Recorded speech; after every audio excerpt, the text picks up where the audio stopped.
My brother and sister-in-law want me to lie to my niece. I refuse. Santa isn't real. I was thinking about that too. Same page, dude. I, female 29, have a brother, Hugo, male 31. When Hugo was 19, he got his then girlfriend, Amy, pregnant.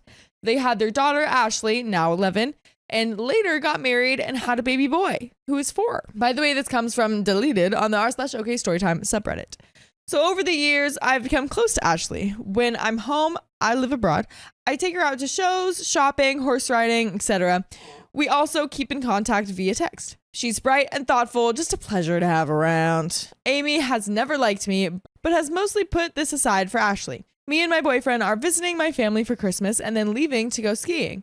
We arranged for Ashley to come skiing and stay with us for New Year's. Amy wasn't keen on this idea, but relented because Ashley was excited to learn how to ski, as all her school friends do. I took my boyfriend's hire car to pick up Ashley from school on Friday, and she was excited, but it's a sports car, and I let her friends sit in it and take pictures. At dinner, she asked if I would drive her and chaperone her and her friends going ice skating on Tuesday in town. Hugo and I probably didn't want to look after a bunch of kids, and Amy had already planned to chaperone. Ashley ignored me and begged me to chaperone. I didn't really mind, but Amy looked so annoyed, so I said I wouldn't want to mess with the established plan. Ashley kept pushing and said she didn't want Amy to come because Amy dressed badly and was never fun and embarrassed her. Hugo told her to apologize, which she did, but she also kept insisting that it was true. I'm sorry, but it's true. You just dress bad. Amy got teary and Hugo kept telling Ashley she'd upset her mother, but this just made Ashley angrier and she dug her heels in. Because of this, she was told that she was not allowed to go ice skating and is now not speaking to Amy. Oh boy. Oh boy. Yesterday, Amy and Hugo came to me and said that they didn't want Ashley to come skiing anymore. Amy feels like Ashley needs to spend more time with her family and Hugo is supporting her. They asked if I would tell Ashley that me and my boyfriend had changed our plans and wouldn't be going on the trip anymore. I asked why, and they said if they told Ashley the truth, that she would blame Amy, and that would defeat the point of her trying to build a bridge with Ashley. I said, I understand that, but I didn't feel right lying to Ashley, and if her parents had made the decision, they need to deal with the consequences and not push it on to me. That's true. Because usually the right thing to do is the hard thing to do, and they're trying to not do the hard thing here. True. Amy said, if I cared about Ashley, I would realize it's best for me to fall on my sword rather than alienate her further from her mother. I said no again, but Hugo said that we should all take until Wednesday to think about it. Ashley is still being very standoffish to her mother, and I know that if she finds out her mother canceled the ski trip, it will get worse. So now I'm wondering if I should just go along with Amy's plan. I just want what's best for Ashley. So am I the a-hole? What do you think? I'm going to give her a no here. I feel like the parents need to parent up and tell Ashley what is right. I think the excuse they want is Amy and Ashley are not on a good bridge. So in order to fix that, Ashley needs to spend time with Hugo and Amy. Honestly, I'm maybe playing devil's advocate a little bit. I kind of get it, you know? I kind of get what Amy and Hugo are saying. I'm not going to lie. Really? Yeah. You got to hear me out on this one. You gotta give me some space. Go for it. To think. So listen, they're the parents, right? If we're looking at it from their perspective, which we don't have much of, we have, OP's perspective. Amy and Hugo are already like pretty distant from Ashley, right? Don't remember why. Maybe there's no reason why. Maybe she's just reaching an age. She's 11 years old. She's like in middle school, right? You get a little rebellious around then, right? So I could see that. And I see like, okay, we want to spend some family time. This is the time to do it. Like, can we please just like reschedule the ice skating? Spend time with us instead. You know what I mean? She could have said that. But it seems like Ashley's giving Amy a lot of crap. She doesn't wear right clothes. I feel like that's almost a separate issue. That's just more examples of her preteen stuff. If you don't want to go on the ski trip, you'd be like, you're not respecting your mother a lot. This is a consequence. You don't get to go on a ski trip if you don't respect your mother. Yeah. Editing to add the background to Amy and Ashley's relationship commented this elsewhere. A lot of it comes from Amy trying very hard to be Ashley's friend. Amy was young when she had Ashley and she was quite isolated caring for her while Hugo worked and went to uni. he was cut off by our parents at the time. She threw all of her efforts into being a mom and being as close to Ashley as humanly possible. Ashley has explained to me that this has become very suffocating for her. She's trying to forge her own circle and feels like Amy insists on being a part of it while also refusing to engage with her on her level. Oh, interesting. The second part is that my parents pay for Ashley to attend a very prestigious private school. Hugo and Amy are nowhere near as affluent as the other families, and Ashley feels a bit left out. It's part of the reason I have chipped in for some of her extracurricular activities. But the fact is, she doesn't always feel like she fits in, which is hard for her. Her school is full of non-working, Range Rover Birkin mothers who are either cool or absent, and Amy is neither. She's involved, but Ashley finds her stifling and doesn't want her involved in her social life. It's also my opinion that Ashley is trying to get some emotional space from her mother in the only way that she knows how, by making her not want to spend time with her. Dang. Amy doesn't respond to her requests, so I think she's just resorting to being mean to her, which obviously isn't okay. Edit number 2. Since this is being asked a lot, Ashley and I have talked since the dinner, and she knows that I think she shouldn't have said what she said. We've even talked about it. Even she said she shouldn't have said what she said. Did I go ham and tell her she's entitled, spoiled, throw the kitchen sink at her? No, but she knows I think that she was wrong, and she agrees. And there are some relevant comments. Comment number 1 says, not the a-hole. Not only will Ashley prefer knowing the truth, but she will also feel as though she can trust you because you are refusing to lie to her. That's a good point, honestly. Also, Amy trying to guilt trip you into lying by pulling the if you actually care about Ashley rhetoric. It is such an a-hole move. I'm getting this is not a very stable foundation for parenthood. Yeah. Let other people take the fall for me. I'm not going to take like responsibility for much. It seems like this request shows in a lot of different ways in your relationship with your kid. That's why Ashley and Amy are probably not on good terms. Yeah, I could see that. I think what I was saying before, I could see it being the kind of thing where it's like, I'm sorry, we're just having a really hard time getting her to like do this or do that or whatever.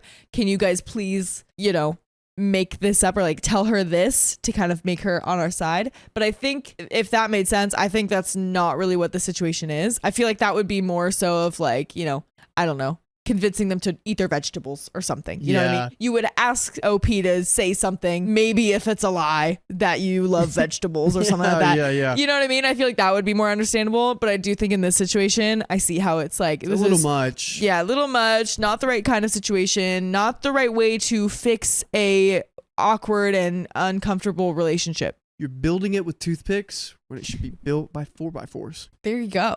But comment number 2, not only that, but the girl is 11. That is developmentally when kids, and girls especially, are supposed to be embarrassed by mom. When I was that age, my mom was the most uncool person ever. That lasted until like 20, and then I needed my mommy again. This is how kids are supposed to be. Comment number 3 says, while it's perfectly healthy for teens to have a phase where they find their parents so embarrassing, they're not supposed to feel that way. Comment number 4, I think though, that is how they're supposed to feel. I mean, a lot of them do anyway, probably because they're growing up and trying to find themselves. It's not a bad way to phrase it. Not everyone does it, but a lot do.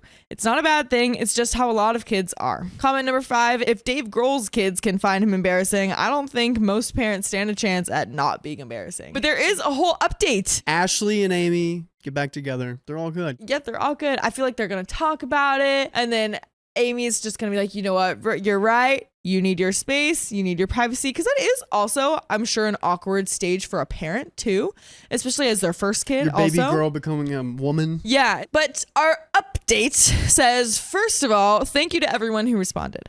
I received some really great advice and some amazingly kind messages. So thank you again. I'm getting a lot of update requests. So here it is. To get this out of the way for everyone who wants a quick update, Ashley did end up coming on the ski trip. Why doesn't Amy come on the ski trip? Why doesn't Amy and Hugo? It's probably like another few thousand, like $1,000. Yeah, skiing's expensive. Anyway, we had a great time, me especially, as my engagement ring arrived and me and my boyfriend are now officially engaged. Oh my goodness, that's so cool. Yeah, a lot of people suggested we all sit down to discuss what's been going on, and we did. Ashley managed to say a lot of what she's been saying to me to Amy. The conversation boiled down to Ashley doesn't want an absent mother, but she wants a mother, not a friend. She wants a mom who drives her to ice skating with her friends and sits in the stands to supervise, not one who comes onto the ice with them and tries to hang out. That's fair. She says she does sometimes feel awkward at school, but she manages it most of the time until her mom is around, and then she is reminded that she is different. A lot more said, but this is the main gist. As for Amy, it turns out she has a lot of resentment towards our family and even towards Ashley. She feels that it's not fair that me and my parents focused so much on supporting Ashley rather than supporting Amy. She said instead of funding Ashley's education, my parents should have offered to pay for her to attend university after Ashley was born, or they should have done this instead of clearing Hugo's student loan debt. It's their money. Right? Yeah. That's what I'm thinking. They can choose how they bless their kids any way they want. Yeah. I mean, I think feeling that way is understandable and valid. I think expressing that feeling, not quite so much, because there is a balance between that, because again, it's like, yeah, that's a bummer. I wish I had the money to do that too. However, I understand you're not my parents. Yeah. She said us caring about Ashley should have made us like her more, but we all ignored her in favor of her baby. And now even her kid was abandoning her. Dang, that must suck to feel that way. Even if she's not right, that must suck. I won't comment on this other than to say we were all shocked by what she said. The outcome of the conversation was that Hugo and Amy decided never to tell Ashley that they almost didn't let her go on the ski trip. Ashley will start seeing a therapist to talk about what's been going on with her at home and school and bring her mother into some sessions if necessary. My parents have offered to fund it if it's not feasible for her parents to pay, but they're looking into it. By the way, it's always feasible to join us live on YouTube and Facebook and TikTok every single weekday at 3 p.m. PST. Just tap my profile. Just tap it. That's all you gotta do. That's all you gotta do. But anyway, there's a little bit more. It seems like Amy, some like weird pent up emotions towards Hugo's family. Yeah. It's finally coming out now. But that's probably why Amy and OP may have not been super close. Yeah. Well, okay, so because they got pregnant whenever Amy was like 19. 19. Well, yeah, Hugo was 19, and we don't know how old Amy is, but I'm assuming around the same age. So that's young. And so I kind of get that, where it's like, I'm sure there's some emotions that you don't really know how to handle, especially going into a situation like that. And so young. Yeah. There's some life experience you haven't quite had yet, Yeah. So I don't feel mad at Amy for feeling that way. You know what I mean? I feel like it's understandable. Yeah, it's not good, but we can work on it. Ashley said that Amy has been giving her a lot more space since she got home, and Hugo has been spending more time with her and might start taking her writing lessons with her. He played polo as a teen, for them to bond more doing something Ashley loves. Overall, she seems a lot happier. Unfortunately, the things Amy said about our family have caused some issues between her and Hugo. Everyone is hoping that they can work through it. So sort of an open-ended update, but I'm really glad that Ashley finally got to have the conversation she needed and that she seems to be doing very well. Because really, that is all I've ever been hoping for. Thank you again to everyone who took the time to comment. And that is the end of that story. Yeah. I don't really think anyone's the a-hole. I would say she messed up and made some mistakes, but it seems like she's doing a good job. I just feel like her position in the whole thing is very understandable. I entrusted a family heirloom to my friend, but now she won't give it back. Finders keepers. Losers weepers. I, 45 female, have a dear friend, Lauren, 43 female. We grew up together and she was a bridesmaid at my wedding 20 years ago. By the way, this comes from user always never 5555. And if you want to submit your own stories, go to the r/OK Storytime subreddit. So, several years ago, my husband and I had a great opportunity to work and live abroad for a few years. It required that we sell our house and most of our belongings and put the rest in storage. One item I did not want to let go, was a beautiful antique crystal lamp that belonged to my late grandmother. It holds many important memories for me. Unfortunately, our storage unit was so full that I was afraid I wouldn't be able to squeeze it in without giving up something else we wanted to keep. I mentioned this dilemma to Lauren, and she jumped in with an offer to hold on to the lamp for me. She said it would look gorgeous in her living room, and she would be proud to display it there until we got it back. I was thrilled. Well, our time abroad recently came to an end, and now we're back in the United States. We bought a new house, collected our belongings from storage, and are in the process of furnishing it. I asked Lauren for my lamp back, and she got all pissy and said she understood it was a gift. Girl, no you didn't. Don't lie. You're a thief. I reminded her that it was a family heirloom that she had promised to keep for me until I got back, but she insists that's not how she remembers it. She said she adores this lamp, that it's the focal point of her living room decor, and that if I demanded it back, our friendship would be over. I'm heartbroken. She's one of my oldest friends, and while she can be quirky, she's never done anything like this before. I don't want to lose her friendship, but I also don't want to lose a treasured family heirloom. It's also worth quite a bit of money. It appraised at over $2,000. To be clear, I'm 100% confident that I did not tell her it was hers to keep. Given our lifelong friendship, I thought it was safe to leave it with her. I can't even fathom why she thinks I just gave it to her. We're not rich. I would never give a gift that expensive to anyone. To make matters worse, I told my sister about all of this, and she hit the roof. That lamp holds memories for her too, and she was livid that it might be lost to our family. I've always intended to pass this lamp down to my daughter. So last week I told Lauren, I want that lamp. She burst into tears and accused me of putting material things over friendship, but said she'd give it back, although she keeps coming up with excuses why she's been too busy to either bring it over or let me come by to get it. Now I'm wondering if she's right. Is a lifelong friendship more important than a lamp? Am I the a-hole for demanding it back, hurting Lauren's feelings and making her think I don't care about our friendship? And there's some comments here. But first of all, are you the a-hole for demanding your property be returned to you?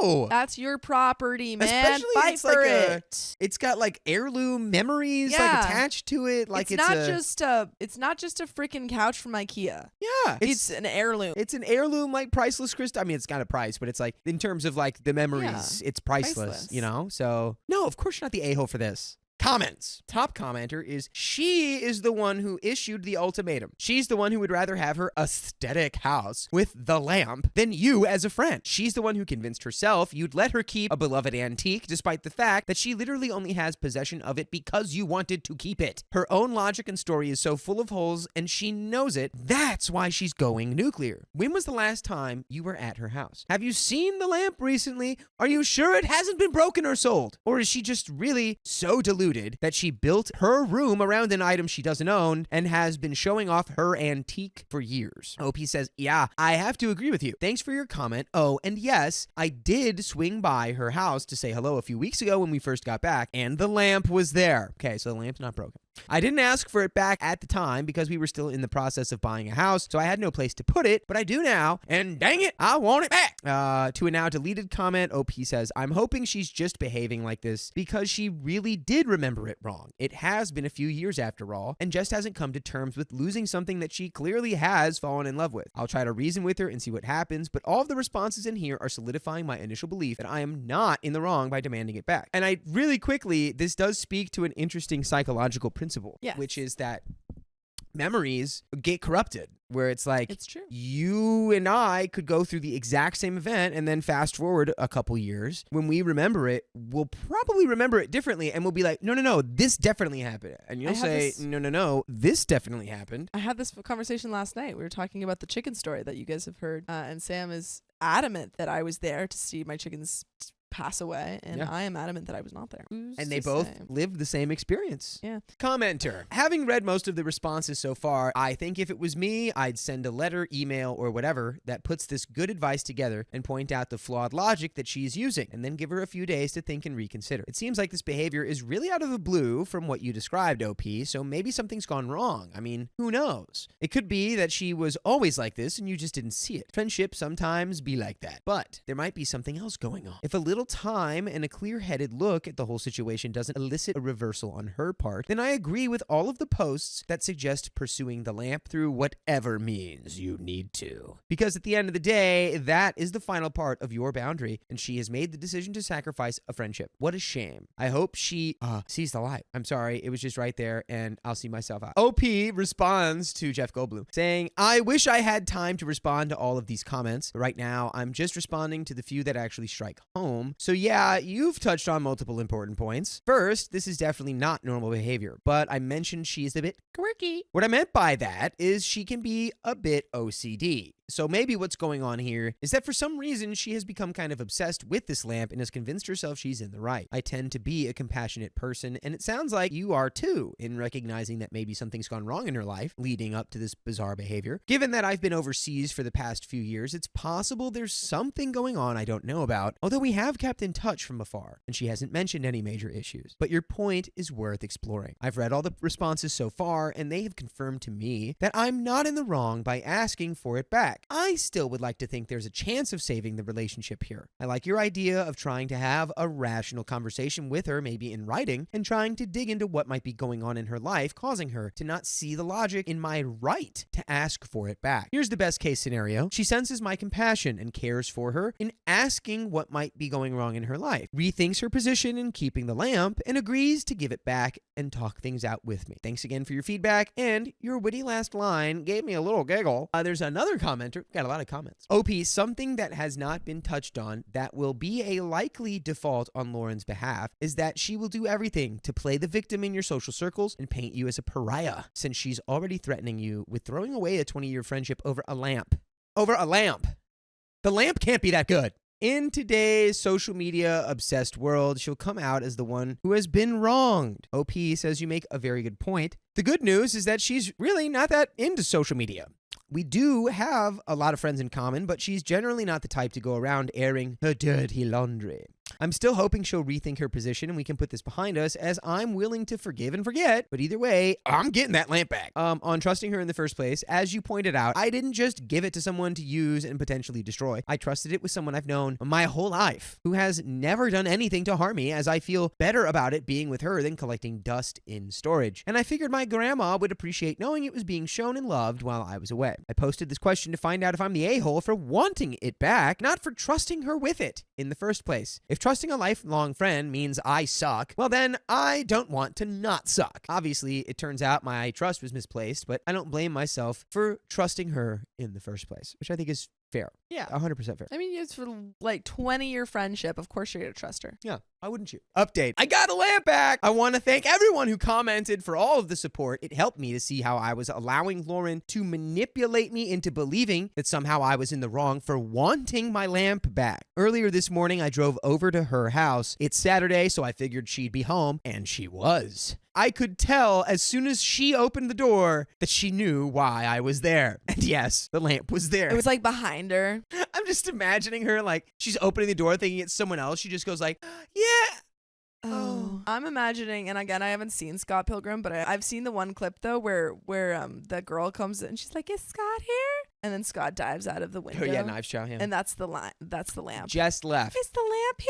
Lamp dives out of the window. Just left. Someone commented a suggestion that I bring her a bottle of wine to thank her for caring for my lamp, and I thought that was a great idea. And Lauren does love wine. I think it's just a nice gesture at the end of the day. It's not required. It's just right. It's just to make the pavement as smooth as possible moving forward. So she can't be like, "Here's your friend." You just came and you just yanked it right out of my hands. It's like I didn't even get to say goodbye. I bought her a very nice bottle that we brought back from abroad. I said I'm sorry things have gotten tense between us, and I do value her friendship very much. I handed her the bottle and told her this is a gift to say thank you for taking such good care of my grandma's lamp. I said, quote, "I'm sorry if there was any confusion about my intention in letting you hold on to it, but I think you know how important that heirloom is to me and my family now, and I need to take it back." She kept saying she believed it was a gift, but I stood my ground and said she is remembering it wrong. I reminded her that this was a family heirloom.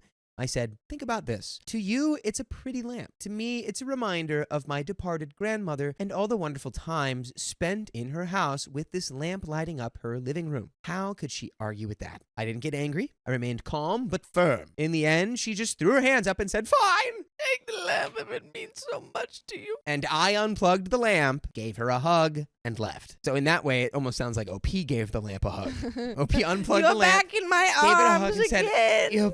said, "Mommy's home." She was clearly upset, but I didn't stick around to see how she reacted. I don't know what's going to happen with our friendship. I'll say that I feel differently about her now, but if she's willing to move past this, then so am I. Lifelong friends are hard to come by, and one dispute shouldn't end it. If we do move forward, I will know not to trust her with something like this again, but it's entirely possible I will never hear from her again. I don't plan on reaching out anytime soon. There were too many comments for me to address them all, but I want to answer a few questions. First, I wasn't going to get the police involved. This is a civil matter, not criminal. I know I had the option of small claims court, and I guess I would have if necessary. I have plenty of photos of that lamp in my other house and even in my grandma's living room. And by the way, you can listen to full episodes with stories like this in your grandma's living room. All you have to do is search up OK Storytime on your podcast platform of choice, be it iHeartRadio or Spotify or Apple Podcasts. Wherever you listen, just give it a search. And there you will find all the stories that your little heart can take. Okay, we do have a little bit left here, a little bit of story left. My sister lives in another state, so bringing her wasn't an option. My husband would have come with me, but I wanted to try to work this out between us. Yes, I should have gotten something in writing before we left, but it was a very chaotic time, and I just didn't think about anything. But being grateful, I didn't have to figure out how to squeeze the lamp into storage. Now my lesson has been learned. I don't really care what she says to our mutual friends. If anyone asks me about it, I'll tell them the truth. And we do have some relevant comments here. Well done on getting your lamp back and remaining calm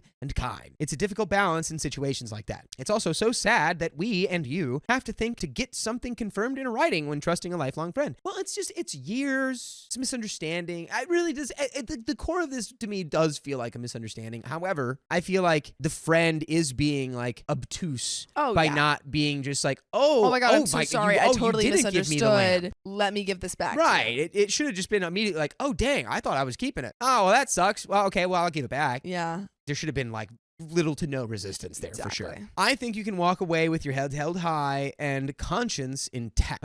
It's now down to Lauren to decide what sort of person she is. OP says, thank you, and you bring up an important point. I did take some heat in the comments for not getting anything in writing. And while I admit I honestly didn't even think about that at the time, we were getting ready to move overseas. Things were crazy. I think that even if I had, I might not have done it. It would have made me feel awkward and implying that I didn't trust someone whom I've known for my entire life. She's always been a bit sensitive, and I'm pretty sure that discussion would have been uncomfortable at best. Kind of like asking the fiancé for a prenup. It shows that you think there's a chance something will go wrong, and to an emotionally sensitive person, that may not go over very well. That's not the same thing. But I just see what quickly you're saying. slipping in like, and also prenuptial agreements. No, but I see what you're saying. Like, if this person is sensitive, it sounds like, oh, well, we might get a divorce. But in this world. Yeah, I mean, it's just like, it is what it is. It's like having car insurance. Yeah. But I see what she's saying. She's like, it's awkward. Dull Income 1205 says, perfection. So glad my suggestion of wine eased the transaction. Merry Christmas. OP says, so you're the person who suggested the wine. I was trying to find your comment again. That really was a great idea, and I do believe it made a difference. Thanks again. There we have it. Everything worked out. Bargaining All's well chip. That's that right. ends well. All's well that ends well, and that's the end. My grandfather's helper is getting too comfortable in his house, but I'm not letting her. How comfortable are we really getting? Helper, I hardly know her. I, 28 female, was never particularly close to my grandparents growing up. But when my grandmother passed away unexpectedly, it became clear my grandfather would need help adjusting to life without her, especially with the house. Picture a Danny DeVito-shaped man with Elvis hair, complete with box-dyed black hair, who had spent most of his life letting others handle the domestic stuff. My grandmother had always managed everything inside the house while he handled the outdoor work. By the way, this comes from user WarmWerewolf8493, and if you want to submit your own stories, go to the r/OK Storytime subreddit. So, when she passed away, he admitted he had no interest in learning how to do the things she used to handle. He even said that he doubted he could. So I offered to come by once a week to help. His house is pretty big with a lot of land, so it is a full-day job. Laundry, changing bed sheets, ironing clothes, vacuuming, mopping, and all that jazz. For context, the man didn't even know how to start a washing machine or how much Tylenol to take for a headache. I will say I've seen relationships like this where they're like, I don't even know what shirt to wear today because my wife didn't lay it out. It's kind of crazy. I didn't mind doing this. It was simple enough, and he paid me, which was a nice bonus. But here's the thing about my grandfather. He's very wealthy. Money is no object for him, and he worked hard to get where he is now. So, my grandmother, a stay-at-home mom, even after her kids moved out, had amassed a lot of stuff over the years. Retail therapy. You know how it goes. After she passed, much of it was just clutter and random things. One of my first tasks was decluttering and organizing the house. My grandfather told me I could make the space my own, move furniture, clean, donate unused items, and reorganize however I saw fit. I actually started to enjoy my weekly visits. Cleaning an empty house felt oddly therapeutic, and I appreciated that he valued my help. The relationship we never had was beginning to build.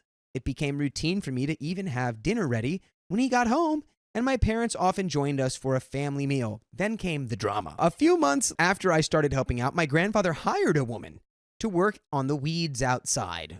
We'll call her Janet. She was about 15 years younger than him and seemed free-spirited, quirky, and sweet at first. After a few months of working in the garden, their friendship started to blossom even more so. He hired her for the full season. Oh, I bet he did. Yeah, hey, OP, you think I didn't see that little pun you slipped in there? Working on the garden, and then their relationship blossomed. Good one. We all thought it was nice for him to have a companion, since he hated being alone. Janet started joining us for dinners and spending more time at the house. At first, I didn't mind. It was a little weird going from having the house to myself to seeing her in the garden all day to having her sit and eat dinner with us at night, but I let it go. Things escalated quickly from there. Janet went from being just a friend to something more. Within a few weeks, maybe a month, she went from occasionally staying over to practically living there. She'd be in the kitchen wearing my grandmother's old bathrobe or wandering around the house touching all of her stuff, which felt awkward. My whole family has a key to the house, and we all grew up just walking in without knocking, which she knew about prior. Keep in mind, things were moving way too fast. The problem was I never knew when she would be there because she often borrowed my grandmother's old car, which, by the way, was really messed up. I wonder if they mean that it was messed up like the car was messed up, or if it's messed up that she's borrowing the car. Probably borrowing the car. So easily I see you here. I ain't saying she a gold digger. Despite everything, though, she still respected what I was there to do and usually stayed out of my way. But soon her comments started, and that's when things took a turn. At first, they seemed innocent. What are you using to clean the floors? Or how do you clean the bathroom? But then she began questioning everything I was doing. It escalated to her showing me how she did things, then to outright telling me, your grandfather doesn't like how you're changing things in the house, and that he doesn't even recognize anything anymore. He asked me to tell you because he doesn't want to hurt your feelings. Let me show you how Grandpa likes it. She knows what he likes. Am I wrong? This threw me off. I didn't want to upset my grandfather, so I stopped rearranging furniture and focused solely on cleaning. But then I noticed things being moved after I'd leave. A vase here, a chair there. I thought maybe it might be my aunt. So I put them back and did not get blamed. It turned into a silent tug of war until Janet finally admitted that she had been moving things and asked me to stop moving them back. Annoyed, I reminded her that she had told me my grandfather didn't like the changes. She brushed it off, saying that they'd done it together. This passive-aggressive nonsense continued until she texted me one night late about how I was doing the laundry and ironing his clothes wrong. That was the last straw, and I confronted my grandfather the next day about everything. To my surprise, he denied saying or doing any of it. He assured me that this house is just as much yours as it is mine. You take such good care of it. Why would I complain for something I don't understand how to do? So we have someone that's lying. It's either grandfather's lying or Janet. I told my grandfather that maybe I should step back and let Janet take over. After all, she was practically living at the house by then. She still had her own apartment, but she stayed over most of the week, other than her random bar hopping she would do on the weekends for the live music. She even took over one of the spare bedrooms and a bathroom, decorating it with random things from around the house, or even bringing stuff from her own apartment to make it more hers. And she filled more than 2 of the closets with her clothes. So your grandpa has a girlfriend. Yep, that's what that is. Is the problem really just that you don't like that your grandpa is dating this girl, this woman? That's what I feel like. Because they went from, it was weird seeing her in the garden to now sitting with us at dinner. I wasn't a big fan of that. Maybe be happy for Gramps. If he's happy, if she's only annoying you and not him, would you be happy for him? Do you think she's just doing it for the money, though? I mean, you can't be attracted to money. My grandfather had already given her a credit card and a key to the house long before this, so she could come and go as she pleased. I noticed he was desperate to do anything she wanted or needed to keep her coming back and spending the night. But when I suggested stepping back, my grandfather begged me to stay. He said he liked knowing I was at the house and appreciated everything I did. He assured me once again, this is your house too, not hers. You can do whatever you want to. At this point, I was frustrated and upset, but I have really severe anxiety, especially when it comes to socializing or setting boundaries. I also have a really bad case of anxiety with sudden change, and this has been something I've been working on with my therapist over the years, but it is a constant thing I struggle with. My default reaction is to avoid making a scene, so I just continued with my routine. However, I became more guarded around Janet. She tried making small talk at dinners or when we crossed paths in the house, but I kept our conversation short and distant, maybe even a bit cold. I didn't want to engage with her more than necessary, especially now that things were getting more and more weird. So, just to get ahead of this, clearly your grandpa is like forming some kind of intimate relationship with this woman. He's within his rights to do that. However, I think you can also go to Gramps and be like, hey, I can tell you got a thing going on here with Janet. It's not my business. However, don't let her trick you into like giving your money away. Do not let her deceive you into throwing your money away into her pockets. And if she starts pressing, that's a huge red flag. Because I think Janet understands what she's got in her hands here. I'm sure that whatever house that he's in, if he's wealthy, like I'm sure it gives off the cha-ching energy. She's just using them. Yeah, he's at real risk of financial elder. OP should hide cameras around the house to keep an eye on what is actually taking place. If she's using him or she's trying to, she thinks she's going to get all the money out of him and he's maybe using her for a little, intimate relationship, whatever. Just make sure that you don't get financially got here, Gramps, is what I would be saying. Happy for you. Live your life. Don't get caught in her Janette. So things were getting more and more weird to me. Then I started noticing how much she was charging my grandfather for her work. Janet had mentioned she worked on gardens for other clients, but it seemed like most of her hours were spent at my grandfather's house, and the rates she was charging were quickly adding up.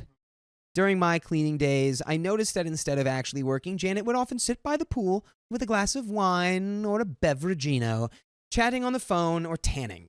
Other times, she'd hide in the garden beds, scrolling through her phone or actually gardening while pretending to tend the flowers. She kept a log of her hours in a notebook in the kitchen, and out of curiosity, I peeked a few times and saw that she was charging him for tasks like laundry, but it was her own laundry she was doing. She's rigged the system. This is a immediate tattletale situation. You got to go to Gramps and tell him what's up, especially because he doesn't know any of this stuff. True. From the jump has been like, I don't even know how much Tylenol to take. And he definitely ain't going to realize what's going on around the house. I don't know. I paid her $20 and she gave me 3 Tylenol. Was that right? Fell asleep for the rest of the day. She also logged time for grocery store runs, but she used his credit card to pay for everything and even bought groceries for herself. I'd see her leave bags in her car to what I'm assuming take back to her apartment. To add to the ridiculousness, she even added a few time hours of organizing the fridge to her list of work. Fun fact, my grandfather doesn't even know how to cook. The most he ever does is cook bacon for sandwiches or prepare salads from his veggie garden. The man rarely keeps his fridge stocked, so there's literally nothing to clear or organize. It was just another one of her exaggerated claims to rack up time. This was an added problem because anything she added or logged into her hours within the house was things I was already doing. She often would complain to my grandfather, telling him I wasn't doing it right or I'm too young to know better. I want to make it clear that I'm not a nosy person, but I was growing more and more concerned, and it was tough because it wasn't in my control. While my parents and other family members didn't seem overly worried, some didn't even know how to intervene or would say, "He's a grown man. You can't tell him what to do," by her weird behavior. I couldn't shake the feeling that something wasn't right, and at least I can keep an eye on the situation and what was being done inside the house. Buddy, why are we not talking to Grandpa? And it could be the case that Grandpa goes, "Yeah, I know. I just pay her whatever she wants because I like her." And then you just go, she's charging you for stuff that she doesn't do. He goes, "Yeah, I don't care." I mentioned my concerns to my aunt, who never liked Janet either, and had been looking for a reason to confront her. She always felt it was way too soon for her dad to be dating someone after his wife's passing, so my aunt decided to dig a little deeper and did an online search on Janet. Now, without giving away too many personal details to protect identities, I'll just say that what we found was disturbing and far from reassuring. Janet had a criminal record. Dang it, Janet. Come on, Janet. She and her ex-husband had been involved in a large-scale fraud case, one involving millions of dollars. Okay, obviously this raised even more red flags. So, now we can confidently say she's actively just trying to defraud OP's grandfather. She knows how to pick them. She does, clearly. My aunt tried to talk to my grandfather about it, but he brushed it off. He has a habit of avoiding any emotional confrontation by telling people what they want to hear and then doing the exact opposite. This is what I believe he was doing with Janet and I, telling her what she wanted to hear to keep her coming back, and same with me, but never actually doing anything to make sure the situation was resolved. As long as his needs were being met, he didn't seem to care about anything or anybody else. At this point, his main concern was not being alone in the big family house, and that's all that mattered. We tried offering solutions multiple times. I told him I could stay over a few nights a week, or even my dad could spend more time there.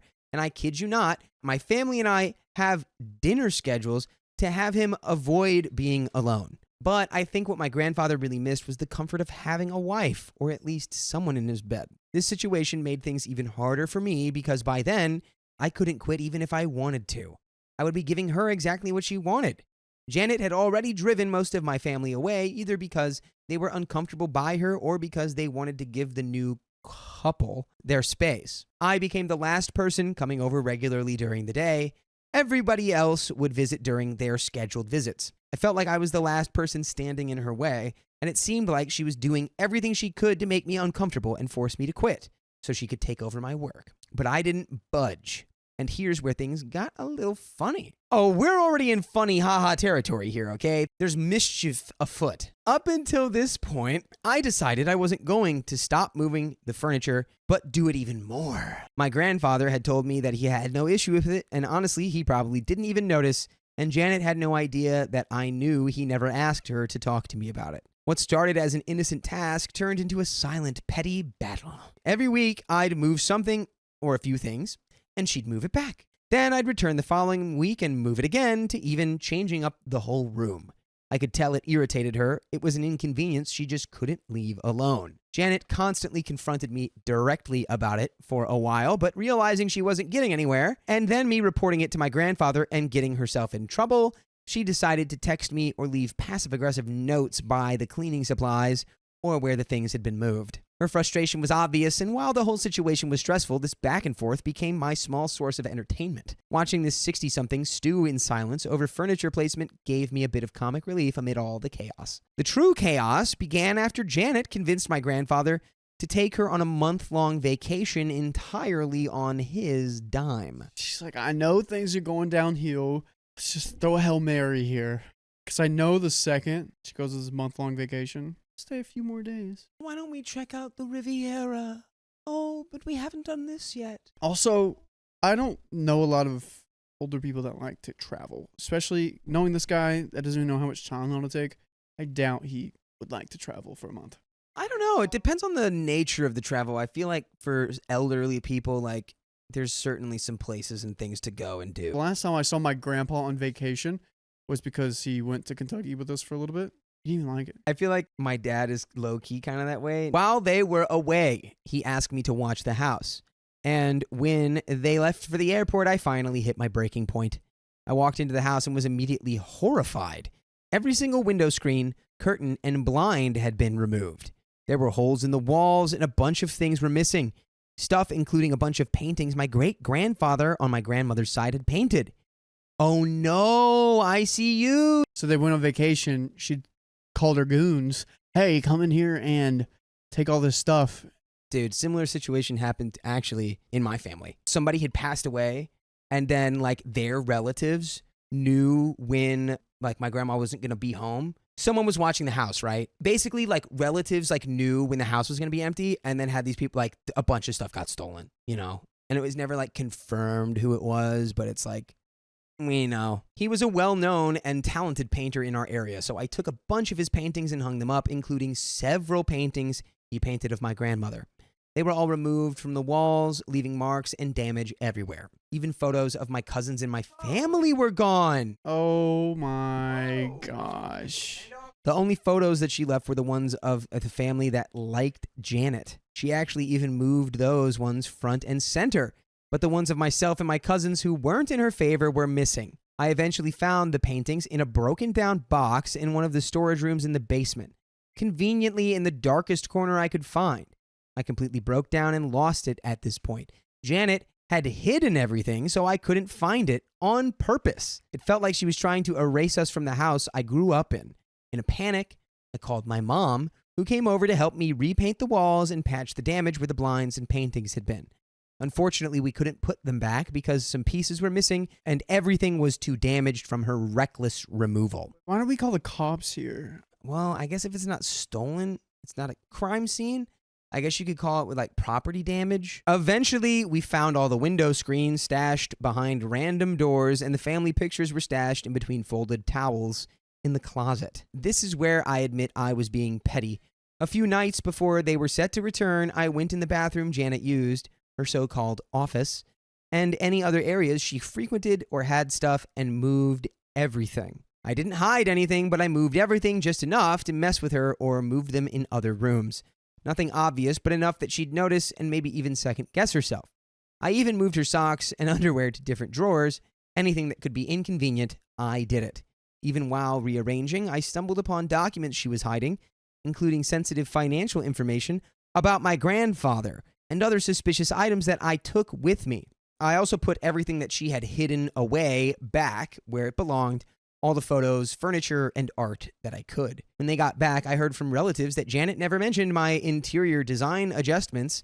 However, she did complain loudly about the house being a massive mess, which it absolutely wasn't. I had left it in pristine condition on purpose. Clearly, she was trying to spin the narrative and shift blame onto me. My grandfather, as per usual, chose to look the other way and pretend none of this was happening. By this point, I was done. I couldn't quit entirely because my family needed me there to keep an eye on things. Nobody could control my grandfather or his choices, but at least we could monitor the situation. What I could do, however, was start setting boundaries. I decided to text Janet directly. I told her I didn't think she was good for my grandfather and that I didn't trust her intentions. She didn't know I had discovered her criminal background. I made it clear that she wasn't going to scare me off because my grandfather wanted me there. And then I blocked her number and waited for crap to hit the fan. Predictably, Janet was offended and things only got worse. She began bombarding my mom with multiple texts and voicemails, crying about how I wasn't responsible or mature enough to keep a house clean. Her passive-aggressive notes escalated into outright hostile ones, nitpicking and questioning everything I did. I documented and kept everything for proof just in case. She even started following me around the house and cornering me in an attempt to argue whenever I showed up, calling me names and stating I need mental help because I'm dysfunctional. She knows she's about to get caught. She's throwing everything that she can at OP. She's just getting mean and nasty to the one person who's standing up to her fully. Throwing elbows in the paint. As of right now, if you call the cops and they show up, Grandpa's just going to go, everything's fine. And then the cops are going to leave. I would say he's older. This woman's clearly taking advantage of him. You got to either try to get Gramps on your side, see the light, or I guess, try to get power of attorney of some kind. But he seems pretty cogent. So I doubt that they'd be able to be like, he's not in his right mind. It's a rough situation to try to rectify. Document this stuff and then lay it all out for Grandpa and be like, if you do not seek help right now, we're done. You're just going to get scammed and you're going to lose everything. Again, this is your inheritance that you're dealing with. Right. And then if he just goes, all right, we're done. And then now you just let him get scammed. I think you talk to Gramps, you say, hey, can I put some cameras in the house? And he goes, yeah. And then you use it. I think catch her in the act where she has to get arrested. Camera time. I think my favorite part about all this is that she was constantly trying to frame me. In her efforts to move furniture, she would often break things. So she would leave notes around the house asking why I broke the table or the chair leg that now has a dent, or even throwing things away and saying I did it. Despite my repeated conversations with my grandfather about her behavior, literally sneaking a phone call so he can in real time hear the verbal of her following me around, even causing my dad to get involved, and causing a dramatic argument and waterworks of her being the villain, he continued to ignore the issues, leaving me to deal with her antics for the most part on my own. It reached a breaking point when I had to call my dad and aunt to drive to the house and get involved because she quite literally wouldn't leave me alone. We sat down together for what turned into a tense and heated confrontation. Words quickly became nasty. Janet called my aunt and me names and accused us of bullying her. I believe this is because we were the only two not budging on the fact that we weren't fans of her presence. At one point, she even crossed the line by saying, "Your mom," my grandmother, "is gone. You have to move on and grow up," in a voice very similar to a child throwing a tantrum. The conversation covered everything, from her behavior in the house and the furniture to the fraud case from her past. To our shock, my grandfather admitted that he already knew about her criminal background. Just makes her hotter, in my opinion. Just got a bad girl with me. Yeah, Gramps is like, "I do love a bad girl." All he could mutter was saying that she was acquitted or cleared. I don't know. But her signature was on multiple documents as proof, and her husband did get charged. So I doubt whatever she told him is 100% the truth. In the end, my grandfather made it clear that he still wanted Janet in his life, but he also wanted my support and presence in the house. It was a frustrating compromise, but we managed to set some boundaries. I would continue cleaning on my scheduled days, Janet would not be there, and no one would touch the furniture. This uneasy truce lasted only a few weeks. Deep down, I knew it wouldn't be the end of it.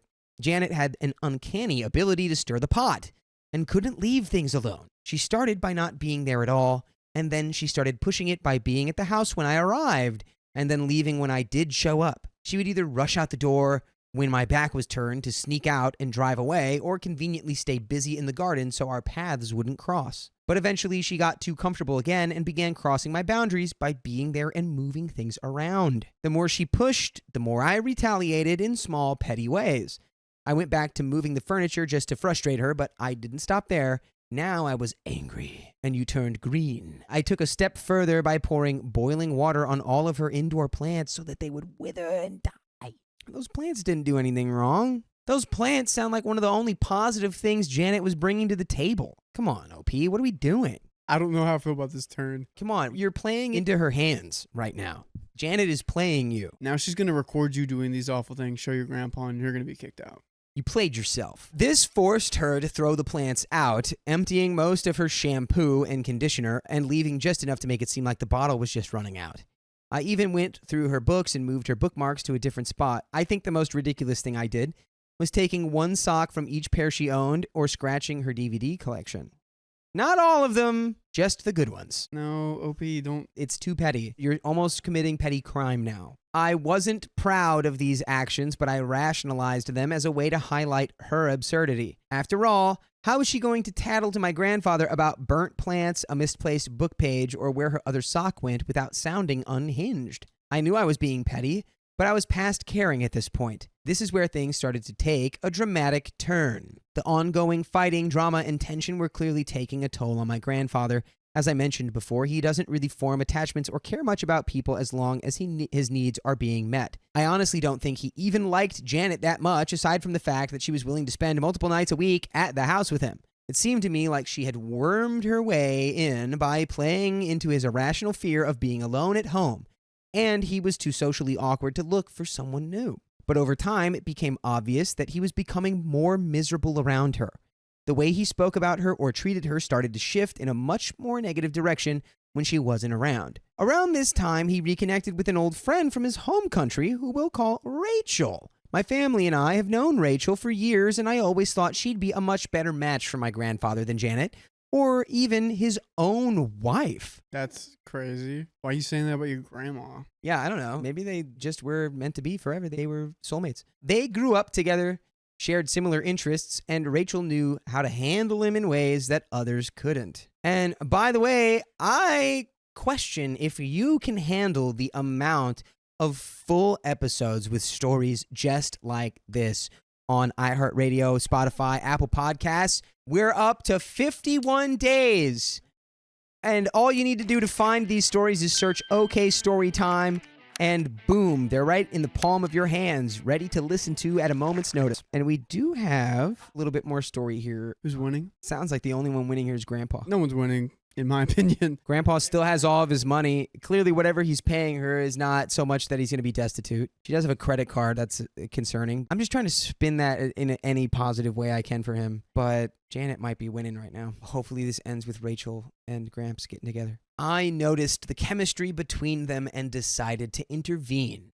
I encouraged Rachel to ask him out, even though she was hesitant at first. She knew about Janet and didn't want to get involved in that mess, but eventually she agreed.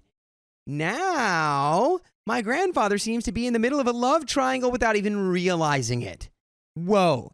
Janet has taken a back seat, oblivious to the fact that another woman is involved. Oh my God.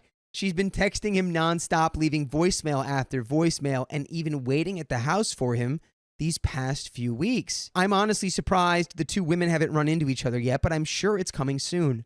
Grandpa, you dog. Grandpa's juggling multiple ladies at 70-something? Jeez Louise. Danny DeVito? Danny DeVito with the Elvis hair and the money. He's literally Frank Reynolds from It's Always Sunny, but he's like the opposite. My grandfather's avoidant tendencies are bound to backfire eventually. So, thank you for reading if you got this far. Am I the a-hole for moving my grandfather's furniture and overall for the part I played in all this? I am also willing to answer questions as best as I can and also provide updates if there's any interest. Updates have happened, but I've already made this way too long and don't want to create a novel. So I would say I would have said you were an a-hole at first, not that you were unjustified. You would have been the a-hole if you hadn't hooked him up with Rachel, okay? You getting Rachel in the mix now, you are coming back. Janet deserved all of that, but like, I don't know how much good it really ended up doing. From the sound of it, he got worn out on Janet already. Like, he was already done with it, and he just didn't know how to get her out. He just didn't want to be lonely. He's non-confrontational, clearly. That is the end of that story, and I'm going to say, I see it in my mind's eye. It's Gramps and Rachel to the end of time. My friend became financially reliant on me, and so I cut him off. Cut him off. So I, 30 male, met my best friend, 31 male, when we were both in a summer care program as kids, ages 8 and 9. Aw, we'll call him Kevin. We bonded through mutual interests, cartoons, video games, etc., and became thick as thieves over the years. When his father passed away a few years later, I made sure to check on him multiple times a day for weeks because I knew he was devastated. I considered him to be like a brother to me. By the way, this comes from Hephaestus1717 on the r/OK Storytime subreddit. So fast forward to the end of high school, and Kevin is struggling to find a career path to pursue while everyone else is preparing to leave for college or finalizing plans for trade school or military service. By the time I'm in college, he finally has a part-time job at a local mechanics and is still living with his mother. I know that living with your parents is nothing to be ashamed of. I lived with mine all through college as a commuter student, but it seemed that Kevin wasn't trying. I'd seen Kevin and his mom fighting over this very issue, like about moving out of the house. When I started dating my girlfriend in college, contact between me and Kevin began to dissipate, due in part to a combination of my increased school schedule, work schedule, and dating life. Part of losing touch was also due to his asking multiple questions about my girlfriend and our relationship that were pretty intrusive and borderline inappropriate. Not cool, Kevin. Not cool. Kevin's being a little basement dweller.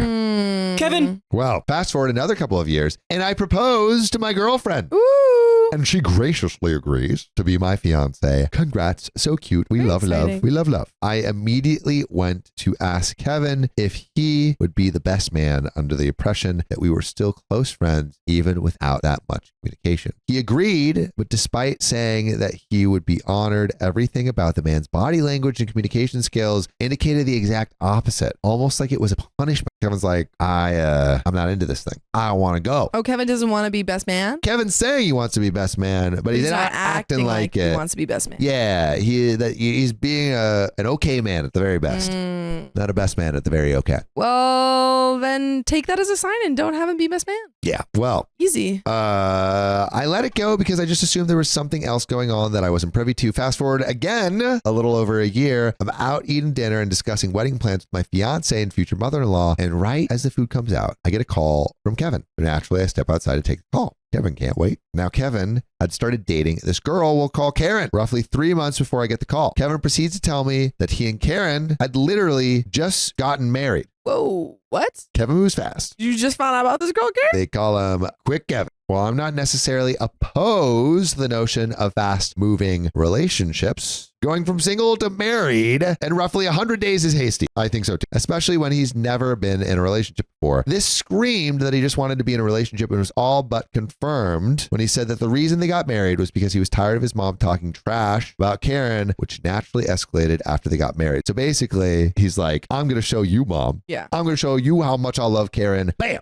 Marriage. A couple weeks later, I went to Kevin's apartment for some forgotten reason and was able to meet Karen. This proved to be a very unpleasant interaction, as Karen's first topic of conversation around someone she's never met was to trauma dump her previous relationships and describing in vivid detail while these former partners should be incarcerated. Too much, Karen. This is Karen. Karen's trauma dumped in immediately. And there are spaces in which Kevin then would try to not so subtly imply how great their marriage is by verbally illustrating their clear throat alone time together. Karen and Kevin need to learn about boundaries. They need to learn when you should tell people things and when you should not tell people. Yeah, this is a weird combo. I think your Weird. friend's a little weird, OP. Why do you want him to be your best man? You know, You gotta have other friends. you gotta have other friends. When she finally met my fiance, the first instinct Karen had was to immediately dump all her trauma as bluntly as possible Oh, she's to done it her. again. After we left, my fiance and I agreed that Karen was coming off as incredibly immature and a bit of an attention seeker. A little bit much, Karen. My fiance immediately disliked her bits. I, being denser than granite, wasn't willing to acknowledge any kind of dislike for her just yet. Because OP's just trying to, I don't know, smooth things over, you know? Yeah. He's trying to be present as present as he can be. Well, I just think that Kevin and Karen they keep pushing past these boundaries, especially with like now talking to OP's wife about all of that, or sorry, OP's fiance about this. Yeah, I don't. I don't know. I think like sometimes people I think there are some times when you meet a new friend where you just start telling, like, it just happens where you feel comfortable and you start talking about like Yeah. the trauma per se. But sometimes you're like in it. Like I've had these situations where like sometimes you're just like having a conversation and then they're like, and then this happened when I was a child. And you're I'm like, oh, oh, I don't know. We were. oh, I didn't think we were that close. We were doing that. Okay. And it just makes you got to be careful about who and when and how you are talking about things that are, especially just like things where, you know, that might be triggering to people. It's like putting a trigger warning, Well, but for a conversation. My fiance immediately disliked her bit, being dense to granted. I wasn't willing to acknowledge any kind of dislike for her just yet. Fast forward once again, the day before my wedding, as we're all getting everything ready. We invited the entire wedding party, as well as some close family, to come and help setup. Of the bridal party, only my fiance's maid of honor was able to come, as the matron of honor had volunteered to bake our wedding cake, as well as an ever busy mother of 3, and her other bridesmaids, my sister, had class until later in the day. Of my groomsmen, one was able to get off work for both the wedding day and the day before, while the other, we'll call him Jack, just showed up before most of our families to get started. Kevin, on the other hand, refused to make the 30-minute drive because of rain. 30 minutes. 30 minutes. And it's probably 30 minutes because, Yeah. Ugh. A few weeks later, he let it slip that he was just lounging around all day. dude, I think we've proven, you know, it's day one that Kevin is not best man material. We just got to move on. I feel like I feel like trying Kevin to is make- oldest friend, but not Not his necessarily best friend. best friend. The thing is, I They feel don't like we're necessarily trying always coincide. to use a fork for a soup, you know? And Kevin is that fork. Yeah, Kevin's the fork. Kevin's that and your fork. wedding is the soup. And your wedding, yeah, exactly. I've never heard that before, and Thank I love you. that. I just came up with that right now. Well, it's great. It might be an already established one, but Well, once they got there, things only got more stressful. Kevin and Karen showed up about 30 minutes late for the rehearsal and immediately started trying to make changes. The biggest argument was over the exiting procession. The original procession order was for each groomsman to escort the corresponding bridesmaid out of the church's sanctuary down the central aisle. Kevin refused to escort the matron of honor out because, according to him, it would look like they were a couple instead of him and Karen. Kevin, do you understand how weddings work? Groomsman and bridal party person, matron of honor and best man, they walk down the aisle together. No one thinks that they're smooching, Kevin. except maybe some 5-year-olds, which you sound like right now. Yeah, you sound like a 5-year-old, Kevin. But also, OP, how much more proof do you need? Yeah, this guy is not great. You're Like, I feel less bad for you if you keep getting keep proof. keep putting your just get the spoon. You're stabbing at the bowl and it's Right not now, working. you're like, oh, why can't I eat any of this soup? And this is good soup. They both tried to push Kevin to walk off the stage alone and retrieve Karen from the front row and escort his wife out of the sanctuary. And in case it wasn't abundantly clear, Karen was not a member of the bridal party. At least he made one good decision so far. After stating that this was not going to be a viable option, Kevin refused to participate. We finally settled on a single file procession order where it was one groomsman followed by one bridesmaid and repeated until the entire wedding party had made their exit. This argument and the ensuing frustration prompted my fiance to tell the photographer we hired to make sure Kevin wasn't in any pictures, even in the background. Kevin only got a pass because he was still my best man. It also pissed me off that the two of them started packing up all of the leftover catering from the rehearsal dinner and took it home without so much as asking. Wait, I'm sorry. They showed up with freaking like containers? Yeah, Tupperware. And they're like, yeah, we're going to take this. Waste not, want not. And we don't believe in wasting food, so we're going to take it before you even have a chance to eat it. This is nuts. This is nuts. Oh my, and These also people have no social cues. They changed the whole wedding procession of the rehearsal because Kevin's being a weirdo. Kevin's a freaking weirdo. Kevin's a freaking weirdo. Just like go, like presumably, I don't know, maybe not, but like I'm presuming that you have multiple groomsmen. Yeah. Just Kevin's back of the line. Yeah. You know? Back at the line. Well, the next morning, Kevin and Karen ran late again. They once again tried to push for their procession order, which we immediately denied. My fiance told her bridesmaids and family that Karen was not allowed in the room and that she could go wait in the sanctuary. Karen didn't want to wait there because she felt she was being rejected and purposely separated from her husband. Her words, probably to go smooch the matron of honor. This is terrible. Well, as an overly generous compromise to avoid starting unnecessary drama, we allowed her to stay in the groomsmen's room to be near Kevin. The worst part was when it came time to get ready for the ceremony, she refused to step outside while we changed. She wanted to see everyone getting out of their blouses.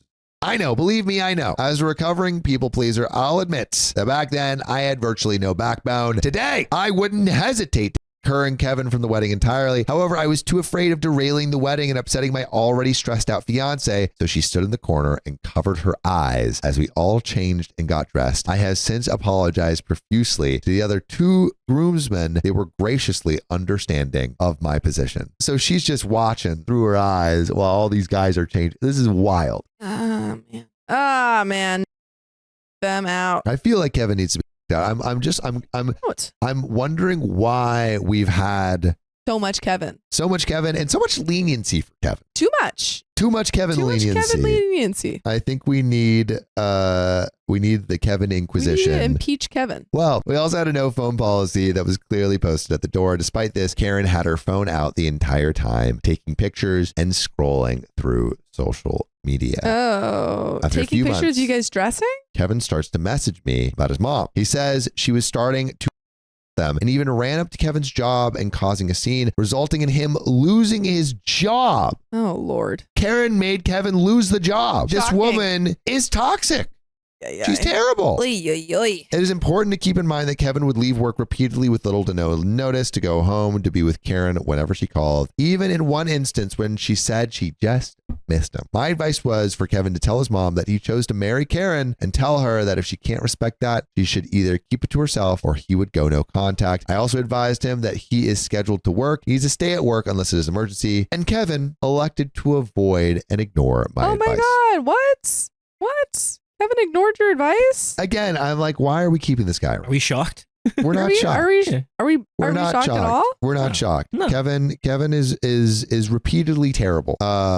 Kevin just keeps Kevining. But let's keep going. The Kevin lore does not stop. Kevin neglected to ignore my advice. As the years progressed, Kevin and I grow more distant. Thank God. During this stint, we both saw our fair share of job changes. However, while my jobs progressively saw improvement and promotion, Kevin would call me every few months or so to tell me that he either quit or was fired from another job because of either family drama, chronic absenteeism, or because he felt like his supervisors were out to get him. Oh, To this, I would repeat the advice I had given to him before again and again and again. And during all of this, Karen never worked, so Kevin was the sole income for them with whatever he had earned. And adding insult to injury, Kevin barely did anything to help around the apartment, even after she had given birth to their daughter. Oh, they have a kid? Why do you have a kid with two people that can't do nothing? Why are two children having kids? Yeah, I mean, they are babies. They're babies. Babies. Little babies that can't do crap. Again, like, I feel like Kevin has overstayed his welcome in your life. Yeah, Yes. I mean, like, what does Kevin offer to you?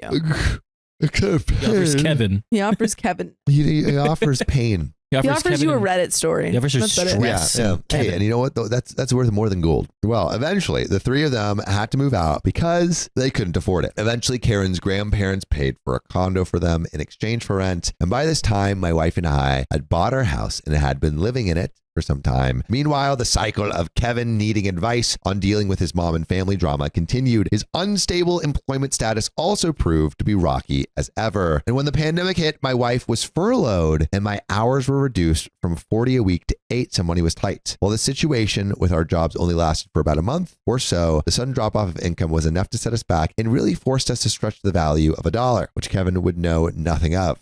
Because Kevin is Kevin. Kevin would continue to call me asking for the same scriptive advice and even started asking to borrow money to help get by once he was once again employed. Again, Karen is the soul out of Kevin. And Kevin the soul out of me. That is true. Freaking There's a Dementor. lot of Dementor. here. There's a lot of, He's there's a too freaking much. Dementor. I don't It's like not it. the good kind. Not the good kind. It is the Dementor kind. And I don't appreciate it. No, Kevin. we do not, Kevin. Well, I would give some help when and where we could squeeze it. But whenever I would tell him no, he would attempt to guilt me by saying things like, friends have each other's back. We're desperate. OP's had your back so long. You've been desperate a long time. You're too desperate, man. You've been desperate basically since you were like 12. Yeah. Well, by the end of summer of 2021, I had been working a pretty tough job in and out of hospitals. Without going into too much detail, this job really took a toll and left a permanent mark on me. At my lowest point during this season, Kevin called me while I was working, told me that he really needed someone to talk to. He once again told me he was having trouble with his mom and Karen. Low on sleep, caffeine, mental stability. I snapped. Finally, OP. He's The reached. backbone has grown. What's a liquid with a high Bone growing juice. It's not pumpkin juice. It doesn't taste good, but it's necessary to grow your bones back after Professor Gilderoy Lockhart cast his little Gilderoy. Lockhart cast his little bone dissolving spell on you. I yelled at him, telling him that I had told him the same advice again and again, and he refused to take my advice seriously. I hung up and fought tears from the stress as I went to my next servicing call. After that, things went silent between us, and I left that job a couple months later. Fast forward to midsummer 2023, and I had been working a job as a manager at a fast food restaurant for a couple of years. On this night, it was an hour before closing. Closing time was midnight, and it was just me and the cook when Kevin and a pregnant Karen pulled up to order some food. Karen's pregnant again? They order a couple of the more expensive items on the menu and pay with cash. Kevin also tries to tell me more family drama with his mom and grandparents. He also tries to talk about speeding ticket he had gotten, receiving messages about paying it despite believing he had it paid. But I cut the conversation short as I needed to finish pre-close duties. About 45 minutes later, Kevin messaged asking me to bring them some more food and he'd pay me back for it later. Kevin doesn't pay things back. Kevin is the least reliable man in the known universe. Well, now our POS system had earlier gone through some technical issues and was unable to run credit and debit card transactions until an overnight reset, so we had to run cash only all night. As I had no cash on me to pay for the food, I told him that I wasn't going to be able to make it happen. He immediately responded with a freaking paragraph No. about how Karen desperately needs food, our pregnancy is high risk, that he would do whatever he had to do to provide for his wife. I'm sorry. Why were they spending all that money on that expensive food at the restaurant then? Yeah. And if you're willing to do whatever it takes, maybe hold a job Yeah. and attend it. Maybe get a freaking job. Maybe get a freaking job and actually stay at that job. Man has Yeah. been more absent than the space between fork prongs while you're trying to scoop soup up. I'm going to twist the knife on this metaphor, that he would do whatever he had to do to provide for his wife, and that I was a horrible friend by refusing to bring them food. Oh, Lord. I doubled down. I informed Kevin that upper management had been down and voided tickets, register shortages, and food waste based mostly in micromanaging, and that this would put me in a compromising position with my bosses. He simply responded with, just thought I'd ask. This is freaking You're asking too much. Remy being like, Linguini being like, yeah, you can have some food. Inviting all his friends. All his friends. All his It little wasn't rat his friends. fault. It was his brother. That's true. He only invited his brother, but the point was he went He was against code. yeah. He was trusted, and he was going to steal a little bit, and he got caught because he tried to steal a lot.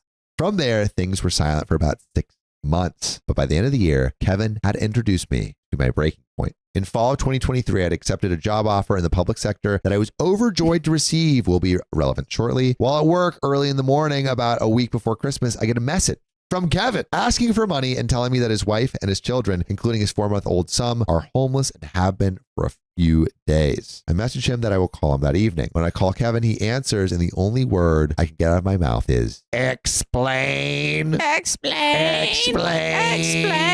Explain. He tells me that they had been living with Karen's grandparents for a few months after getting out of the condo for not paying their fair share of rent. What? Kevin had to sit down with Karen's grandfather about needing to uphold his responsibilities, especially while living under someone's roof. At some point, Karen, who was eavesdropping from the other room, interjects and begins a screaming match with her grandfather. During the course of this shouting match, Kevin told me that Karen had threatened to remove from this plane herself, which prompted her grandfather to call the police. Ooh. So she's threatening to unalive right now. But most definitely, maybe I'm speaking too soon, but it seems like it's an attention move based on what we know about Karen. And when the police arrived, they determined that Karen had no intention of following through on her threats and proceeded to run everyone's information when an alert for an open warrant came through on Kevin. Has Kevin been stealing? Kevin. Remember that speeding ticket from earlier? Well, Kevin never bothered to confirm with the police that the payment had been received, resulting in a desk appearance that he never showed up for and led to a warrant for his arrest. He was also charged with driving on a suspended license. Kevin was taken away in cuffs and spent hours in the county jail before Karen was able to get the money from her mom to bail him out. When they got back to Karen's grandparents' house, her grandfather told Kevin he was no longer welcome and he should leave immediately. I mean, like speeding ticket to warrant to Karen yelling to the point where the cops show up because she's like threatening her own life. I mean, block this man. Kevin and Karen are nothing but bad news. Yeah, like literally you cannot help them. Block them. Ugh. They only want to use you. Being in a really bad situation, my wife and I tried brainstorming ideas to help. You are too nice. I made a couple of calls and was able to set up an interview at a different branch with my previous employer. All Kevin had to do was apply online. But do we think Kevin's going to do that? No. I later found out he never even attempted to apply. Kevin! My wife had also won a competition at work that rewarded her with a $500 gift card that she volunteered to give to them. She had already used a little bit of it. We also had some toys and stuffed animals that we pulled together to give their kids for Christmas. However, I couldn't help but feel this knot in my stomach about it. I called Jack to see if I really was being a bad friend by withholding help. Apparently, I was not the only one Kevin was asking for money from. I invited Jack over for dinner that weekend, and I made reverse seared ribeyes, potatoes, au gratin, and sauteed asparagus spears. Not relevant. Just proud of how it turned out. All right, That's OP. it's very relevant. I want some of that. I'm hungry. I am hungry. I found out that Kevin had been continually asking for money from multiple people over the previous several years. I also realized he had been making us all feel like we were being selfish butts for holding any assistance back, even if we were in dire straits ourselves. And Jack, for his part, was infuriated by the revelation that Kevin had been doing this to other people and felt it was time for a change. You need to change your number. Yeah, lose this guy. Block him. We both agreed that next time Kevin reached out for help, we would meet up and confront him about everything that has happened. Hey. We're doing a little intervention. Why?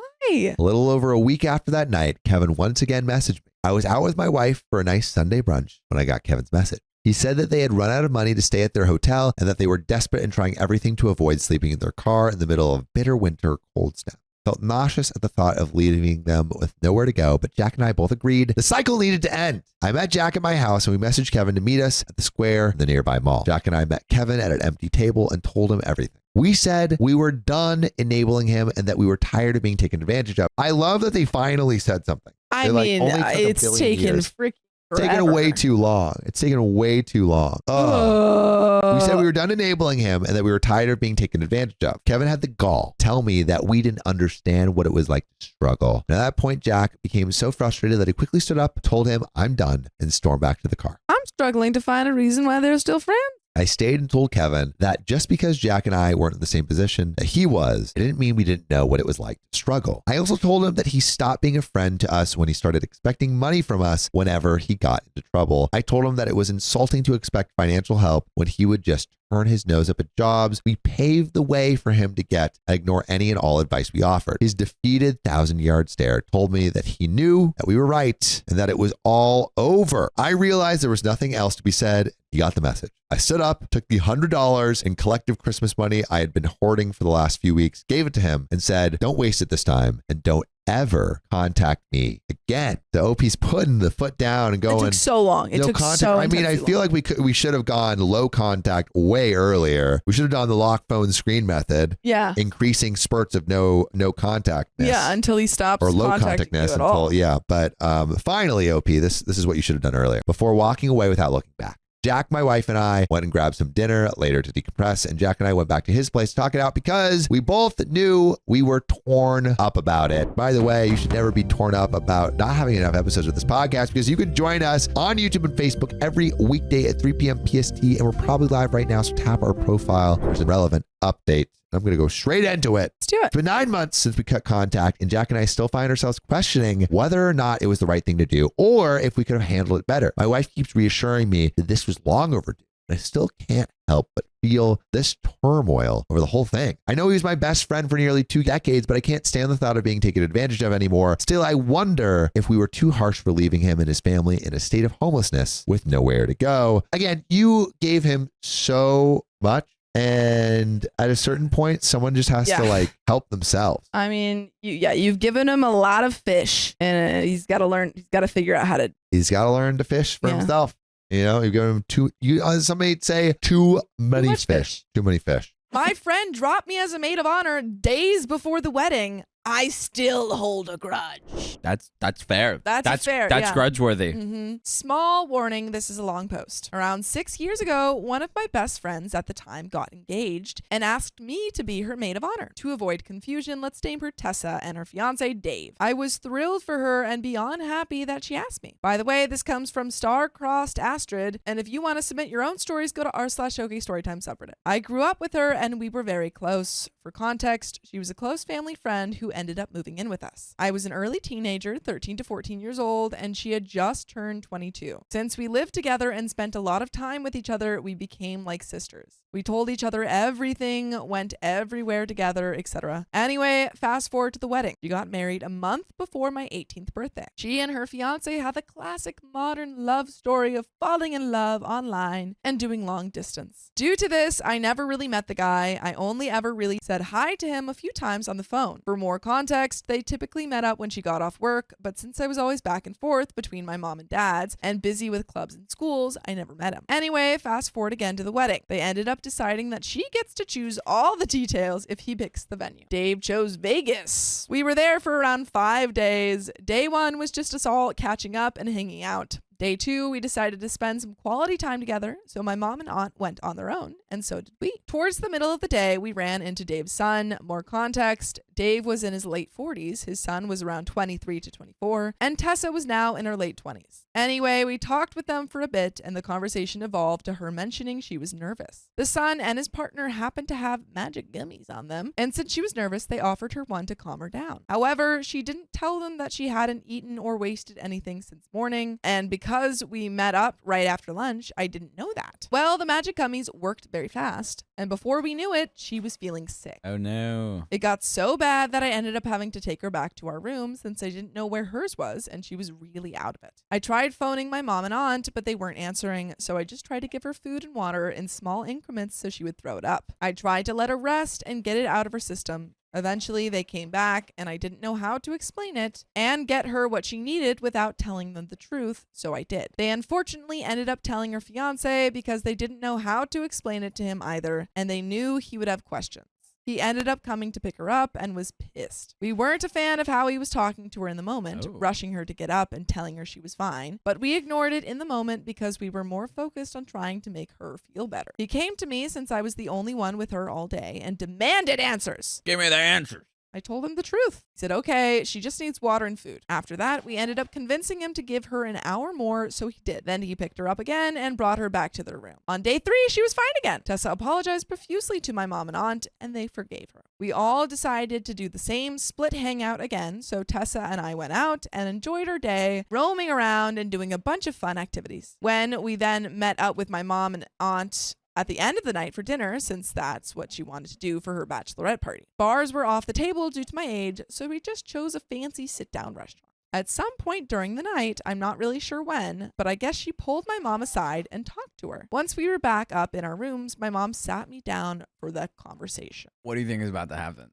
Well, based on the title. Or if you didn't have the title. If I didn't have the title. What do you think is going to happen? I don't know. Oh, okay. I already No, I know saw the it's title. Yeah, okay. Yeah, I already know what's going to happen. She told me that Dave didn't like that Tessa chose a 17-year-old to be her maid of honor. He knew how close we were and why she asked me, and he was also aware that I was 1 month away from being 18, but he still didn't want me to be maid of honor. In his opinion, I was too young, and he told her to pick someone else. I don't know if it's because he thought I gave her the magic gummies, or if that was just his genuine opinion, but it was what he wanted regardless. Since the only family she really had there was us, she ended up picking my mom. Apparently they argued about it, but he wasn't letting up, and in order to avoid a small argument turning into more, she just agreed. I figured if I voiced how I felt, he would just write off my anger as me proving his point that I was too young. So I just nodded my head, said sure, and went to bed. I ended up crying myself to sleep that night. Oh, Pete. It may have been dumb, but I've always been the one that gets chosen last growing up. Oh. Due to me moving around a lot when I was younger, I didn't really have too many of those lasting connections. Most people stop making an effort after a year or two, and you kind of just become the back burner friend that they remember last. Tessa was one of the few people that didn't do that. So it really meant the world to me for multiple reasons that she wanted me to be the maid of honor. It also really hurt that he decided I shouldn't be, and she reluctantly gave in. Well, the next day came, the wedding happened, and I sat through the whole thing with a fake smile because as much as I tried, I could not bring myself to be happy about it. This is also so I'm sad. I'm frustrated. Me too. This is days before the wedding. This Literally is her a day before the wedding. a day before the wedding. This is her good friend. He has no right to be like to decide who is her maid of honor. Yeah. And it being age is so irrelevant. Why does that So matter stupid. in the slightest? Like, why is she marrying this man? He struck me as not such a great guy. He made no effort to get to know me or my mom. He didn't even really talk to us. All we got was a hello and a handshake on the first night. We didn't see him again until the magic gummy situation, and then we didn't see him again until the wedding. After that, all we got was a thank you when we said congratulations and a quick bye when it was time for us all to leave. Personally, that never sat well with me. I'm not sure if my aunt and mom said that he thought we gave it to her or if they were just guessing, but apparently he wasn't the happiest with us after that. I am now 22, and even though I'm no longer actively mad about the situation, it still hurts to look back on it. Every once in a while when I hear about Dave, I still get a bitter taste in my mouth. I would too. Since she married him, Tessa has only been able to visit us once for a weekend, and it was only because she had some paperwork to get in our state. My best guess is that he probably would have not let her go otherwise. He's also never come out with her to see us. Even though she goes home every year to see them, from what I know of her life now, other than being a housewife, she works for his company and is so busy that her health has actively been declining. That's terrifying. Yeah, I mean, That's very busy. very busy. I wish there was something we could do about it, but she's so busy that we only ever get the occasional text from her on holidays and birthdays. Any other updates we hear come from her grandmother, who calls us from time to time. I wish I would have seen the signs before. I wasn't around much when I was 17 because it was constantly traveling back and forth between my mom and dad, who are separated and live in 2 different countries. But from what little I knew of this man, he seemed cool. I was so busy juggling everything that I wasn't seeing the signs. I know it was not my responsibility to tell her since she was a grown woman capable of making grown decisions, but in my personal opinion, I feel that she should have at least heard it from one person. Everyone else at the time was doing nothing but singing his praises. By the way, you can praise us Praise us. by listening to full episodes of stories just like this. Just go to Apple Podcasts, Spotify, or your favorite podcast app and search up OK Storytime. But there is a little bit left. Do you have any final thoughts about this marriage, about Vegas? I would like OP to know that it is not your responsibility what your adult friend decided to marry this man, and these things and the signs and your concerns progressed over time. So one, it's not, even if it looked bad, it's not your responsibility to change her opinion or to convince her not to marry this man. Not that you could if you tried. And then two, like, these concerns have progressed, and with time you have seen that. And so I don't think it's fair to yourself to kind of backtrack and you're like, oh, I should have seen all these signs in the very beginning, when her herself couldn't have even seen that. Exactly.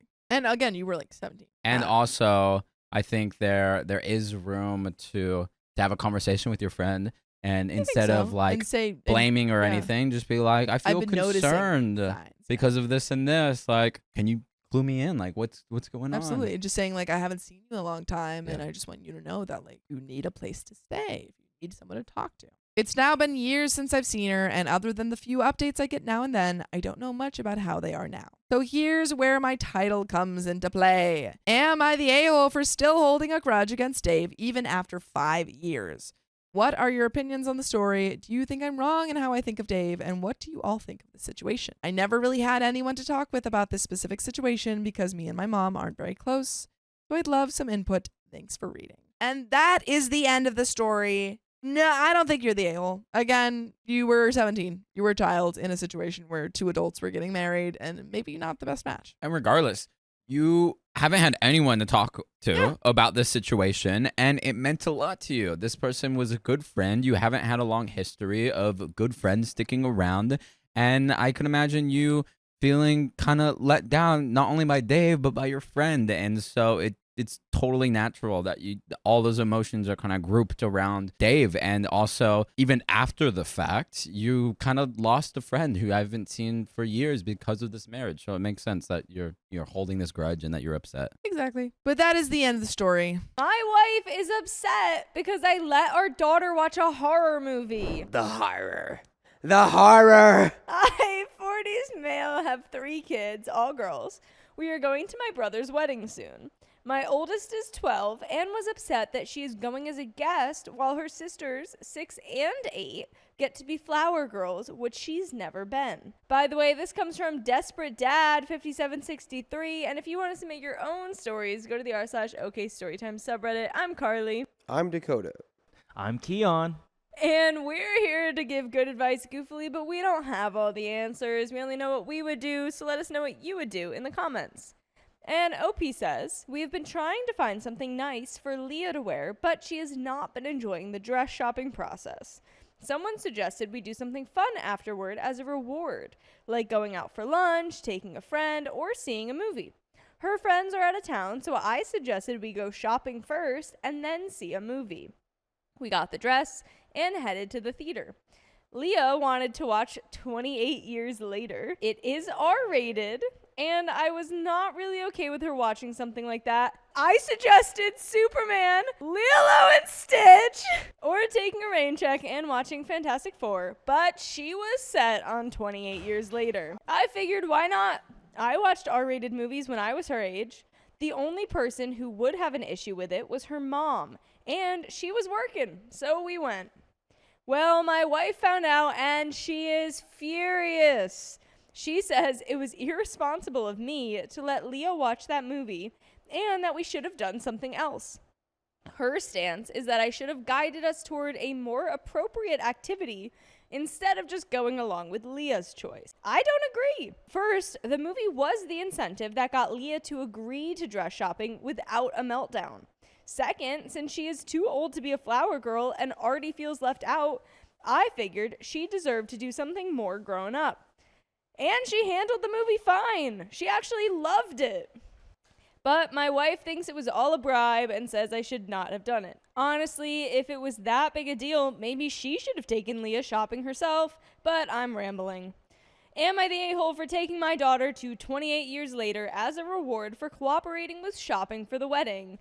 Edit, I'm getting a lot of comments about whether it was okay to let her watch an R-rated movie without her mom's input. Here's my side of the story. My wife did try taking Leah dress shopping before, and it ended in a huge fight. Leah did not like the clothes her mom picked and did not want to go to the wedding at all. A friend suggested using a reward to make the whole process smoother, hence the movie. The deal was, if we could find an outfit Leah could wear without complaint, we would go to the movies, her choice. I honestly thought she would pick How to Train Your Dragon or Superman. I did not expect 28 Years Later.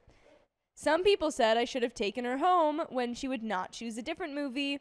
I think that would have been counterproductive. What kind of message would that send? We picked out a dress you do not like and will probably donate after the wedding, and now since you won't pick a different movie, we're going home? That would have made everything worse. Besides, I watched worse when I was a kid. We do not normally watch horror. I love them, but my wife is a lot stricter with what the kids see. Most of what we watch is The House of Mouse, House of Shrek, or family films. As for the movie itself, Leah genuinely enjoyed it. On the way home, we had a great talk. She had never seen 28 Days Later, so I filled her in on the background. The only part she found upsetting was the storyline involving the mom, but that is likely tied to her recently losing a classmate. We talked about how that part must have felt for the kid in the movie. He is her age, and what it must have been like for both the character and the actor. She has not had any nightmares, but I am planning to check in with her again to make sure she is still feeling okay. And we have an update 19 days later, not 28. The real problem in this story is that, discussion. that he didn't discuss this with his wife. The and problem's not that that it doesn't a seem 12-year-old like he handle can. it. No, yeah, 100%. Like, you should be able to be like, no, we're not doing that. And then even if they're like, you need to be like, it's still not happening. You just don't You present know? the R-rated movie option up front. Just be like, hey, look at all of Well, I these mean, movies that there's you can posters, you know. She sees a poster, she goes, I want to see that one. And And you then go, it's like, Oh, that well, one's no, actually we're that not one's, seeing that that one's one. not out yet. Or yeah, we're just Well, not she's seeing not it. 5. She can You tell don't know what what the dates are, poster I'm sure. says. If the poster's just up, it might not have a date. They always had the date at the bottom. Not We always. live like right next to the Sony Pictures, and they had like the It's giant right poster there. up, You're like, and it had oh. the date like right on the bottom. Okay, and that's at Of, Sony Pictures in LA. They might not live there. No, I'm just saying that the poster. Anyway, it doesn't matter. You just need to be able to, first of all, discuss with your wife and tell your kid no, regardless of if they have, because you're just teaching your kid that if they like have a meltdown, they get whatever they want. That's not good at all. It's not good, Yeah. and it's just not how life works. I feel like he just wanted to see it, so he didn't even argue it at all. Update 19 days later. I had a lot of comments reassuring me that I did not do anything wrong. That felt like a relief. I am an 80s kid, and I had watched movies like Alien, Terminator, Child's Play, Friday the 13th by the time I was Leah's age. Good to know others got to share those experiences, because sometimes it feels like she does not get to experience that freedom I got to enjoy growing up. My wife was pissed about the movie. She grew up in a more conservative household and did not watch her first R-rated movies until she was in her 20s. Her concern was that Leah had never seen a movie like 28 Years Later, and pointed out how scary the trailer and advertisements were. She was afraid she would get nightmares, which did not happen. Could we not have done something else instead? That is when I asked her what her game plan was when she and Leah were trying to find a dress. My wife was dumbfounded and admitted that she thought about going to a lunch, but it did not happen. I asked her if she noticed how upset Leah was at dress shopping, because on the drive home, Leah told me that while she hated shopping, she had fun at the movie. That was when she spilled that she was upset at being left out of the wedding, how she did not want to be a guest when her sisters and cousins get to be flower girls or ushers or the ring bearer. She did not like how she looks in dresses and was afraid of what everyone was going to say about her, but she hated the suit she tried on more. She thought it felt like a chore and asked if it was too late not to go. She told me that once her mom said it was not about her. As much as she hated that we watched 28 Years Later, my wife admitted that she screwed up on the dress part, that we should have done more of an effort to make this wedding experience better for her. My wife apologized and said I did good. The wedding itself was a dumpster fire, but that's a story for another time. My wife did make it up to Leah by letting an older cousin take her out to get her hair and nails done the morning of the wedding. One good thing that came out of this, Leah loved the movie date and has been asking when we can do it again. I returned the dress. She did say she hated it and will not wear it again. And I'm going to use the money to take her to watch Weapons when it comes out. Like I said, this was a gateway thing. This was like, let's see how much she likes it. She loves it. All right, to the next. He That just one, wanted to that watch one movies. specifically feels like it would be extra scary for a 12-year-old. Like, I watched that movie and I'm like, this movie's not scary at all. It's just interesting. But that's because I'm not 12. Like, it literally centers around like a 4th grade class that all disappear. Like, No spoilers. that's the whole plot of the movie. That's the basic premise of the movie. They all disappear. Well, I guess now is when she gets scarred then. Yeah. I don't know. Yeah. Whatever. Again, he's gauging how he can get his daughter to love horror, and he's seeing how much it can scar her, and that's the thing. But I think you need to ask your wife, like, what's cool. Sounds like the wife's down now. Yeah. We have also been watching more movies at home together when her sisters are in bed, of course. Update 2, is it normal to have kids at the rehearsal dinner? My brother is getting married this weekend. There is a rehearsal dinner on Friday night. He and his wife-to-be made it clear that it was a bridal party only.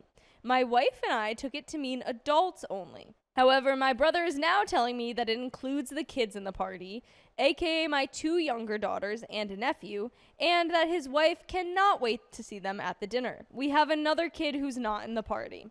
We already made plans for an older cousin to take them to get pizza and watch Fantastic Four. I need some input. Is it normal to have kids at the rehearsal dinner? I cannot find any other info online. Otherwise, I am just going to tell my brother that the kids already have plans. Edit, to be clear, the plan is for our younger kids to go to the rehearsal itself, then have the cousin come pick them up for the movie. The other reason why we thought the dinner would be adults only is because it is going to be at a steakhouse that does not offer a lot for kids. Lastly, why is my oldest not in the bridal party? My brother said that she is too old. She is not the only one, as she has some older cousins who did not make the cut either. She's hanging out with them on the day of the rehearsal. Edit 2.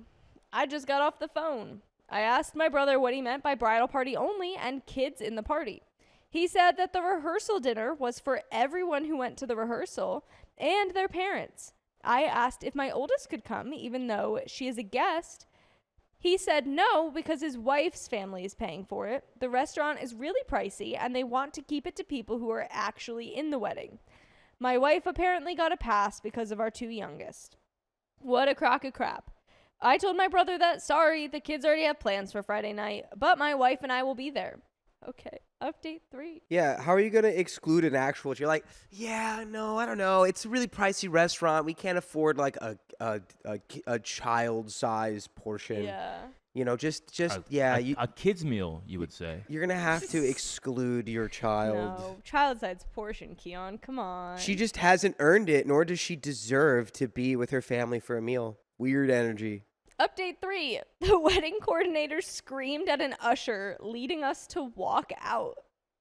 This happened at my brother's wedding last week. There were 4 ushers, 2 of whom are our nephews, and 2 were related to the bride. I do not remember how they are related. This is a wedding of 250 plus people. And the bride's ushers disappeared, leaving Jackson and Newt, who are 17 and 14, to hold down the fort. Something important to note is that we think Newt is on the spectrum. He gets easily overstimulated. Having to deal with hundreds of guests left him feeling overwhelmed. My daughter Leah is close to Newt, and he asked her to help while he went to calm down. I am in this room getting ready with my brother and the other groomsmen when someone comes to get me because the wedding coordinator is screaming at my 12-year-old. I run out to the front and I see this Abby Lee Miller looking psycho yelling at my daughter, screaming at my nephew, and Newt is freaking out while Leah is trying to calm him down. My sister Melissa is alerted and she comes out yelling at the coordinator to stop it. It became a whole thing where everyone was shouting and screaming at each other like it was in episodes of Real Housewives of Fort Myers. I feel so bad for Leah, though. It was like they finally kind of got her excited about this wedding, like got her hair done that morning, got her nails done that morning with her cousin, like is seeing horror movies for the first time, gets screamed at immediately before the wedding starts. That's, why are you screaming at children, you know? Poor 12-year-old can't cut a break. Come on now. But you guys can always come on down to listen to full episodes with stories just like this. Just go to Spotify, Apple Podcasts, iHeartRadio, search up OK Storytime. Any final comments? We've covered a lot of ground in this story. Indeed, we have. I think you all should just go see another R-rated movie together.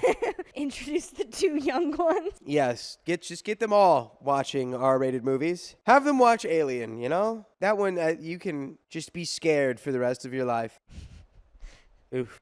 That seems like Dakota's own personal scarring. Oh, I don't know. I'm trying to think. Like, I used to just get scared from like trailers but I feel like back when I was a kid, like the trailers were way worse. Oh yeah, That was For my scary other had the thing. jump scares. They had jump scares. Yeah. And They then, Still have what? jump scares in the trailer. No, the ones back in the day. I they think were the like, the one that really got. I think there was a trailer for The Unborn that I saw, and I just like I never got over the that. worst time is when it came on at night. That's the worst. During the day, I was like, it's fine. I am assuming though too that because there would have been trailers before 28 years later, if she really was that scared, he probably would have figured it out during those trailers. Yeah, I suppose so. At least to the extent of like, I don't know, like even the tiny things. Like if she was Yeah. gonna be like really traumatized, you'd probably figure that one out. Yeah, I think for me, it's always the bigger overarching ideas that freak me out. When it is over, the coordinator stormed off.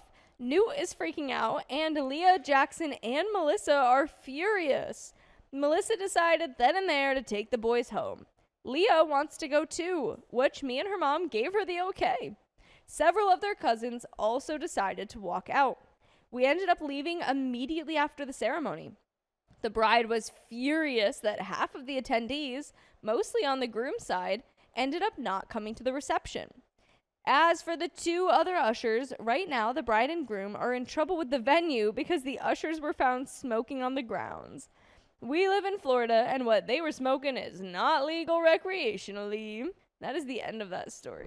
I ended a friendship of 9 years. We just keep having disagreements. That's the time. If you keep disagreeing with your friend, then you gotta get rid of them. Heads up, long post. For context, I, 26, met my best friend, Felicia, 27, in high school. Felicia has always been the hot-headed friend, ready to argue, while I've always been more laid back and chill. I've been diagnosed with anxiety, so I typically stay out of stressful situations, but in a way, we did balance each other out. By the way, this comes from user FeistyCont, C-O-N-T, on the r/OK Storytime subreddit. So, we kind of grew distant when she went to university in China while I went to culinary school. Our schedules never really lined up, but we always would have found time for each other. She made new friends there, and I also made a new friend who she didn't like completely, but I'd always try for everyone to do something together. Around the same time last year, I was going through a lot of at work after maternity leave. I was being excluded and talked about and disrespected, which led me to go to HR about it, seeing as most of it came from my boss. Ew. Ugh, gross. Bad boss. Felicia was talking to me about my son and who watches him, and I know for a fact she had asked me that 500 times before, plus other people, so I stated randomly that I was kind of tired of people asking me about that. Wasn't with an attitude, it wasn't rude, it was just saying something on my mind. But also, knowing the person she is, I also said to her that it wasn't said with attitude. I was just stating something. She knows Felicia, so you go, wait, Felicia! Yeah. I swear, no attitude, please! No attitude. She says this. She's like, wait. She's like getting bigger like Gandalf from the first like Lord of the Rings movie. Whoa. Bilbo Baggins! Okay. So, of course, she took that horribly wrong and went off on me anyway, which in turn got me upset, so I went off on her. She was saying how she doesn't understand why I've gotten so feisty, strong-headed, and I need to talk to her better than that. I started yelling, trying to explain to her that I said what I said without any aggression, and still went out of my way to tell you this before you even responded to the initial statement. So why are you still behaving like this? Yeah, that's kind of ridiculous when someone, I think even if someone snaps or something, like says something kind of like maybe rude because they're tired or something, and then immediately they're like, oh, I'm sorry, I didn't mean to say it like that. Like, just tired or, came out wrong. Yeah. And you still are like, how dare you? Yeah, I can't believe, like, it's come on. Come on. I'm trying to skip the tutorial here. Yeah. Great comparison. Yeah. Anyway, we went back and forth, on and on, until I lashed out and said what was on my mind, including some depressing stuff due to my anxiety adding up again. She left without saying anything. I calmed myself down and went on with my life. She wished me happy birthday, told her condolences on her loss, her grandfather had passed, and then I wished her happy birthday, which she didn't reply to. After a while, she concocted an idea in her head that I had blocked her, so then she proceeded to block me on everything, but not before sending a voice note saying, which, before I get into that, what a Romeo and Juliet type friendship they've got. Yeah. Right there in that moment. Well, you blocked me. I guess I'll block you. I have to block but you. I haven't blocked you. Anyway, It's a tragedy. yeah, we got a Greek tragedy right here. Mhm. Was that Greek? No. Shakespeare. It wasn't. Yeah. What am I talking about? Anyways, the voice note said, I'm a horrible friend. Didn't you realize this when I was paying for you at every opportunity I got? I had more expendable income, so I was never one to not offer assistance or just spend on you for the fun of it. Oh, so that was That's OP that was response. OP's comment on it. Like, didn't you realize like, when I'm I a terrible always friend. She's helped like, you? Oh, you didn't realize that sooner? Yeah, it's feisty. You're just figuring that out? Are you sure you don't have any attitude, OP? You might have a little bit. But Okay. also they might both have a little bit of that. Yeah, I think maybe. Hey. And sometimes two people with a lot of attitude don't work out. Oh yeah, they collide like Godzilla and King Kong. Yeah, they're like, "Ah!" And then they get united and fight against Mecha Godzilla. Yeah. Yes. And then, Who yeah. is the they boss? so they need That's a the common boss enemy here. is the problem. It's going to be the boss. Mhm. ICU, they're going to do Godzilla and King Kong versus Mecha Godzilla, and Mecha Godzilla is the boss. Anyway, that was a very 12-year-old brain moment. Moving on. The friendship wasn't working anyway. Oh, this is why I have no friends. I do. I just don't keep everyone close due to their values not matching mine. I need mental help. True, but don't use it as something to attack me with. Facts. You also do and say the same things sometimes, so it would be hypocritical. I like toxic relationships. OP had nothing to say about that. I'm immature and I don't know how to be a friend, amongst other things. I'm not going to say that I'm the perfect friend because I'm not. I get annoyed easily. I don't like people to tell me that crap that doesn't make sense, and I'm not the best at social cues, and I do need mental help. That is a fact, and it is something I've been working on. It's never something I've used to fuel an argument. But my thing about it is, why not say these things before? I should have left things as it was, but I ended up reaching out through her boyfriend, and then she unblocked me. We talked it out, and we were okay. Occasionally calls me feisty, and even though I don't appreciate it, I usually take it as a cue to shut up. Until recently. It's petty, but it annoys me because it was so unwarranted. I was wondering if there was something wrong with me. Felicia and I made plans for her to come to my apartment about a month ago. Nowhere in these plans was it stated that she wanted to spend the night, so I wasn't even considering that. My boyfriend and my baby were sleeping in the room, and as soon as I told her that, her mood switched. And she told me she was leaving. I calmed her down and told her he's not staying. He was just passing by after work because he said he wanted to cook for me. Am I supposed to tell him no? Absolutely not. No, you say yes to that. Yeah, you say if he's going to cook for you, you always say yes. You say, If anyone says you're going to cook for you, you say thank you. She had an attitude for a good chunk of the evening while on her phone until we eventually sparked a conversation that even included my boyfriend while he cooked. After that, we all ate and he left. Things went on as normal. Next day was when she bugged the heck out of me. We live in a place where there's different ways to say things and different slangs and broken English. I tend to use words everyone understands. My son's hair is braided, so I said I have to unplait his hair so I could wash it. Loose out. Yeah, unplait. Loose out. Yeah, unplate, thinking she can't hear me. Loose out. We say loose out. So what's wrong with me saying unplate? It means the same thing. She then calls me feisty. What is going on here? Felicia's being like, no, you say it this way. And she's like, nah, yeah, exactly. It's the same thing. Yeah, but say it this way, though. That's like such a ridiculous thing to get mad at someone about. Yeah. Like the wording of something. Felicia's the one with an attitude here. Mhm. 100%. Yup. So at this point, I'm flabbergasted. I love that word. Because why are we picking a fight over my choice of words? She screamed this so loud, I'm pretty sure my neighborhood heard her. I looked at her and then ignored her for the rest of the day because why? I would have kicked her out. Yeah, I would have been like, okay, you need to go home because you're making a big deal over literally nothing. Mm-hmm. You're yelling at me over and you're yelling at me. over the synonyms. I think if you have a friend who's yelling at you, Yeah, just in any context is not. While my baby's asleep, Yeah. get out. Out. You're Bye-bye. gone. Bye-bye. I don't think any of my friends have ever like yelled at me. Yeah, not like that. Not in a way where it's like, I can see it, where it's like, are you going to say it right now? Now will you say it right that I said it louder again? Like Yeah. that's the energy. Yeah. Where it's like, ugh, what are you doing? Fast forward a couple days later, I confronted her about the weird episode that we had and she had. said what I don't appreciate. And it comes off as if I can't say anything to her, as if she wants me to be afraid of her or something. And if this continues, then I'll just have to keep to myself because this ain't it. I think you can just cut her off.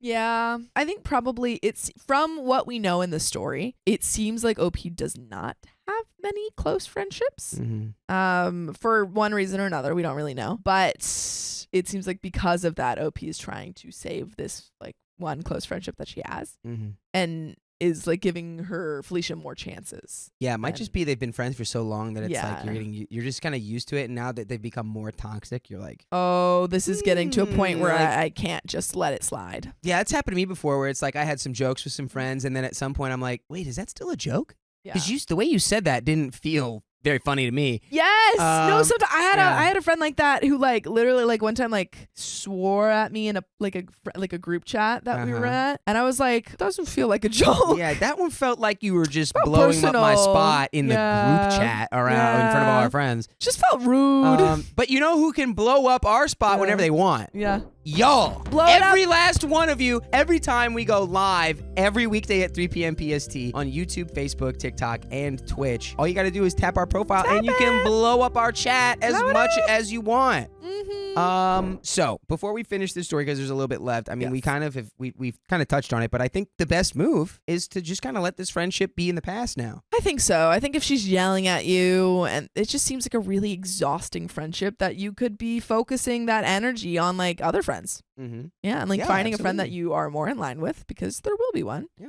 And I also think like OP was talking about like how a lot of her other friends she doesn't feel super morally in line with. Mm. And finding a friend who, you know, especially as an adult, finding a friend who you vibe with is hard, but they are out there. Yeah, this person is just become a negative. It's like if this was one time, that's one thing, but it's This is happened over and over again. Yeah, it seems like Their it's behavior's not commonplace now. changing, and it probably won't anytime soon. So Nope. just you can leave that in the past, Mhm. and let's see if that's what happens at the end of this story. Hopefully. Felicia then states that she's not into me being feisty over things like that. Oh, I think she's trying to again She's say trying to put it she on was OP. being feisty about the word comments stuff. Yes. after she was She was screaming like, in stop her house. screaming, like you need She's to like, leave. why are you so feisty telling me I can't scream in your house while your baby's asleep? Anyway, I would say things that she feels some kind of way about, and if so, why not say that when it happens? She has too much on her plate, and that is why she's keeping her distance. We make plans, and my man is there. She usually comes over, and he's never there. This was just a one-time event, and he left. Whenever we spend time, she's always on her phone with her boyfriend, so I don't get it. The friendship isn't working out, and she's okay with that. Wow, the problem took care of itself. I told her, thanks for letting me know, and then deleted her number. Yes! Yeah, you don't need to talk to her anymore. She's all, yeah, as you said, she took care of the problem. Mm-hmm. She doesn't want to talk to you, and you don't have to talk to her. Problem solved. We love when a problem solves itself. Yeah. I know for a fact I'm not perfect, but please, am I the a-hole? No. No. I think you could look at how you approach friendships, just in general, because especially just from the comment of like, I don't have any close friends because I don't align with them. Just like check in with yourself and seeing why that reason is. But I think in this case, no, you're not the a-hole. Wonderfully put. Out of the two, I think we know who the feistier one is. Yeah, Yeah, anyone yeah. who's screaming is definitely going to be a little bit feistier than the person who's not screaming. But that is the end of that story. And My friend is only taking advantage of my friendship, making me sad. stop. Stop it. Direct sub. Hello, my name is Ria, female, and this involves a friend named Eva, 26, female. I met Eva a few months ago in late August. We met through a mutual ex.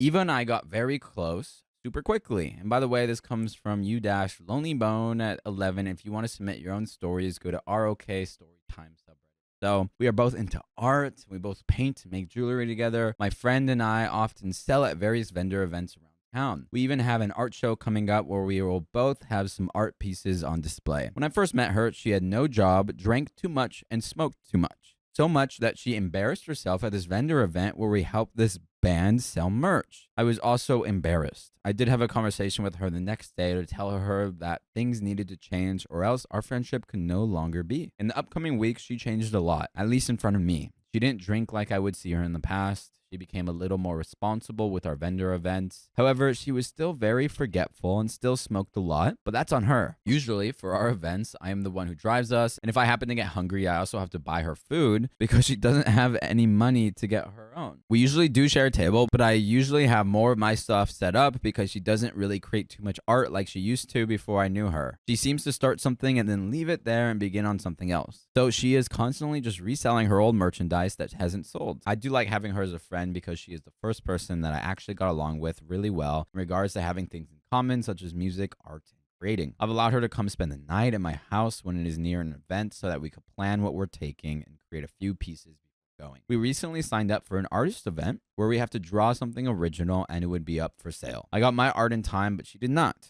and she was going to drop it off on the very last date that it would be accepted. I did try to make sure that she would take it on time. However, I never heard back from her on that subject to see if she ended up submitting it or not. Recently, she just got into a relationship with her friend from some years ago. Ever since then, which hasn't been very long, maybe 2 weeks or so, she's been ignoring my text messages. To clarify, these aren't text messages on catching up or silly questions. Not saying that asking how someone is doing is silly, I just don't know how to word it. However, I've been texting her to see if art was submitted for the art show, since I probably had to drive her there because she may not have a ride. I also want to be very supportive if she happens to have her art on display. But ever since she got in a relationship, she actually doesn't text me back at all. If she does, it will be the day of an event, maybe hours leading to it. Honestly, it makes me sad because growing up, I didn't have a lot of friends, and I'm 30 now. I am actually making up for my teenage years now, as honestly, I didn't even have teenage years as a normal teenager growing up. I was just always bullied, and I feel like I never really fit in anywhere. I was also uber poor. Things got a little better in my late 20s. So now that I feel like I have a true connection with a friend, all I ask for is basic communication. I currently do have 2 best friends, both male, about the same age as me. However, it's not the same. They don't really like crafting the way I do, like painting and designing and things. I love them, but we do other things apart that we also enjoy. As for my friend Eva, I've been very nice to her. Even though I haven't known her that long, it's been a little under a year. She's always coming to my house, and we usually have a good time watching movies and crafting. Of course, we also go out, and sometimes more due to our vendor events. Since I've known her, she has a lot of boys who are friends. We went out one time, and my priority was to bring her home because she doesn't live with her mom. Gosh forbid something happened and her mom would come after me. Again, yes, we are adults, but again, she doesn't have a car and she doesn't have a job. What? You're both adults, but she doesn't have a car. She doesn't have a job. She doesn't pay for anything, so she doesn't have money. What does she have? It seems like because, and then this is not dissing you at all, because unfortunately you've had, a childhood without many friends, without the relationships that feel good, that you're making up and kind of like taking on so much responsibility of this friendship where you're kind of taking on her mom, like a mother role. Yeah, I mean, like it says, there's a meshment of like having so much responsibility of everything this human does. Even saying like, oh, her mom will come after me, so you're taking on that role. Yeah. No, and also I think going into the point of, oh, didn't have a lot of friends growing up, I think sometimes when that happens, you have this feeling like if you don't stay with this one friend, you're never going to get another friend. And it's just knowing like you will. Yes. There are better friends out there than this girl. Someone that could show you the basic has money respect, and a car and job. Show you the basic respect of a friend, which is just responding back to you and, basic communication and not making you feel like you have to take care of everything she does. So yes, we are adults, but again, she doesn't have a car and she doesn't have a job. So if she is in danger, technically, I was the last person that she would have been with. I found out that she wanted us to leave her at a random coffee shop because she wanted to hook up with a guy afterward. That really irritated me because I felt like she wasn't watching out for her own safety or anything like that. She recently, like I mentioned, got into a relationship about 2 weeks ago. The other person doesn't know anything about her previous men in her life. This guy seems like a really great guy and I have no problems with him. He is a little shy, so I haven't gotten to know him too well. Thing is, now she is just not answering my messages when it's about our art show this Friday. I just have to know if she submitted anything or not because she and I are actually trying to save up to move to another state for at least 3 months and our art. So don't move with her. This current relationship, she's not showing up to, and it seems like any way you're wanting her to, and now you're trying to expand on the relationship. Stop. Live with her for and also 3 months in another state. How is she saving up? She doesn't have a job. Well, all the art she's selling. However, I just feel like I'm putting more effort into this than she is. But I'm always trying to give her the benefit of the doubt. Stop giving her the benefit of the doubt. Because as I mentioned, I do really enjoy her company. Just because you enjoy someone's company doesn't mean that you can't voice your frustration and that your feelings aren't valid and that if your needs aren't being met in a friendship, that you have no right to voice them. You have And every you- right yeah. to voice them. And you'd probably enjoy her company a lot more if you didn't have to pay for her. Another thing is whenever she needs something, it's like she expects a quick reply from me. I'm not going to lie, I do feel lonely at times, and her messaging me back has nothing to do with how I feel about that. But it does kind of break me a little because it makes me feel like I'm not really worthy of having anything good in my life at times, like friendship or love. I'm never the girl that a guy will look at just because she's pretty. It's usually always the other way around. Not to hate, I promise that's not what I'm trying to do, but at our vendor events, my friend is always getting hit on. And like I mentioned before, I never really had many friends, so I tend to get my hopes up with people, and I try to always see the good in people. I just truly hope I'm not being used just for car rides or to pay for the vendor fee at our vendor events. So am I the a-hole for expecting my friend to message me back when it's about something important, such as our vendor events? Does it seem that I'm projecting my lonely feelings onto someone else? Yes, but in the case that you're not voicing your needs and voicing your frustration, that's how you're projecting it, not by actually voicing your need and frustration. Lately, she's only been messaging me the day of and sometimes last minute after ignoring me that whole entire week. This is not the first time that it's happened. It happened with our 2 previous vendor events. In maximum, I will only message her twice, once through personal phone and maybe the other on Instagram. And not only are we available on Instagram, but we're available on full episodes with stories just like this. Just go to Spotify, Apple Podcasts, or your favorite podcast app and search OK. Do it. So there's another relevant update, but let's discuss. I think OP is just knowing that there's going to be a lot of other people out there who are going to be so much better than this girl. I do think that she is trying to take advantage of you. Whether that's conscious or not, she is. I think that's fair. Whether it's conscious or Yeah. not, she is because you're Spending money on her. Yeah, you're putting a lot, or just you're putting so much energy and time into Yeah. this relationship and it's not being reciprocated. Exactly. I think a simple conversation could be like, hey, I'm noticing it's taking, a whole week to respond to, and also that, I'm paying for things and I'm like taking care of you for different things.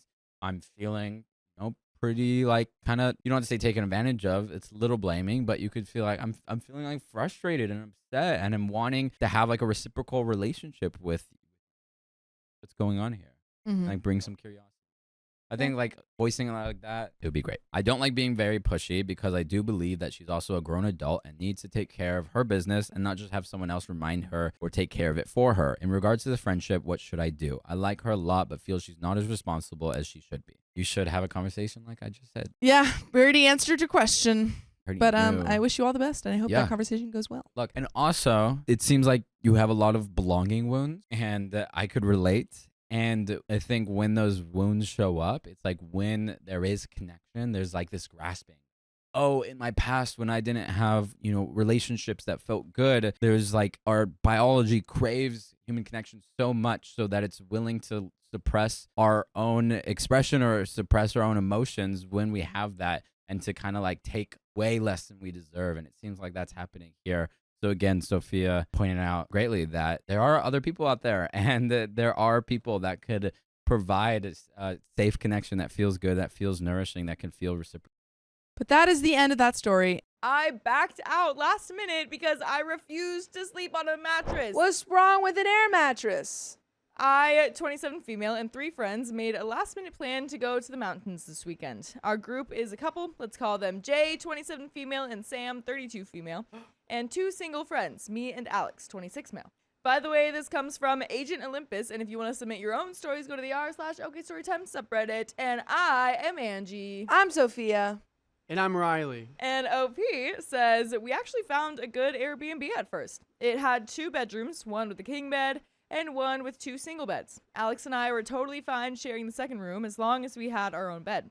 But Jay kept saying that she wanted a pool. This is a short 2-day trip, and we're just staying one night. I really didn't see why a pool was a big deal. We kept going back and forth trying to decide, and the place got booked by someone else. Great. After that, the only places we could find had just 1 bedroom, a pull-out couch, and an air mattress. Alex is recovering from an injury, so of course he shouldn't be on the air mattress. The couple immediately said that they wanted the bedroom, but they're not offering to pay more for it. That leaves me with the air mattress. Jay and Sam both don't have a driver's license, and Alex can't drive right now because of his injury. So I'm the only one who can drive us there and back. And I get the air mattress for that? Come on, guys. So on top of that, I'm also the one who has to work on Monday. I really don't want to be the one driving for hours, sleeping on an air mattress, and then dragging myself to work the next day all tired and sore. I genuinely hate sleeping on an air mattress. I always sleep like crap, and it hurts my neck. So I told them that I was backing out. I told them that if they really wanted to do a trip like this, they need to plan it better so that everyone is comfortable. Alex and Sam seemed to understand, but Jay got annoyed. She said I was being a party pooper and that I was being selfish and that I was ruining the weekend. Says the one who literally lost the nice place for the pool place. Literally. That sucks. Literally. She told me that I should just adjust so that we could all have fun. For a moment, I really did think that I was overreacting because it's just one night and going to the mountains would be super fun. But honestly, it just doesn't feel fair that I have the worst sleeping arrangement and still get labeled as the problem. So am I the a-hole for backing out last minute because I didn't want to sleep on an air mattress? And there are some comments. It feels like it's not really about the air mattress. Jay's trying to control all of the stuff, and then you're getting left with all the crap stuff. Yeah. Yeah. Yeah, exactly. Like, you don't have to be there at all. You could just not want to go because you just don't want to. So yeah, definitely not the a-hole. Do what you want. But there are some comments. Snackin' Penguin says that that's legit crappy. Everyone pays the same price, but you get the worst bed option and are the designated driver? Nah, they're just mad because they can't do any of this without you, but not appreciating the extra effort that on your part, not the a-hole. Status Painter 4061 says, have them sleep on the air mattress. You get the bed. Seems only fair since you were driving and have to work on Monday. Dangerous Winter Elf says, even without work on Monday, I wouldn't want to sleep on an air mattress after driving up there, activities and whatnot. And after sleeping like crap, do hours of driving back? Yeah, that's a good point too. Mm-hmm. That's just a big no, thank you. Another commenter says, not the a-hole. Jay thought it was more important for her to have a pool than for you to have a bed. That shows what kind of person they are. And on top of that, to call you the selfish one. But we do have an update from 5 days later. Oh boy. So thanks to everyone who replied to my original post. Your responses really helped me feel like I wasn't crazy or feeling frustrated. Unfortunately, I had to go on the trip because I couldn't cancel the Airbnb. Dang, that was what I was wondering about. Darn. Now that the trip is finally over, I wanted to post a quick update. I hope they paid you so much money for gas, too. I hope they paid gas money too. Yeah. For a bit more context, I moved to a new city last year and I've been friends with these people for a little over a year. So I haven't known these people for a very long time. But we've gone out drinking, grabbed food, and gone to the movies a few times. They've always seemed pretty chill, which is why I thought it wouldn't be a bad idea to do a short trip with them. Turns out I was very wrong. Yep. Now on to the actual update. I had already booked everything before the whole sleeping arrangement argument. My bad, I know. I just had to do it quickly because it was the 4th of July weekend. Dang, yeah, those book up quick. Yeah. The Airbnb, the gondola tickets, shuttle tickets, and even prepaid parking. After realizing the Airbnb couldn't be canceled, I figured I'd just go anyway. I even messaged the host to ask if she could help us with another mattress or something. She said the pull-out couch would be big enough for 2 people and just looked small in the photos. At that point, Sam and Jay still wouldn't budge, so I told myself I'd just suck it up and deal with it for one night. We were supposed to leave early Saturday morning, and they were supposed to show up at my place by 5:30 a.m. so we could leave by 6.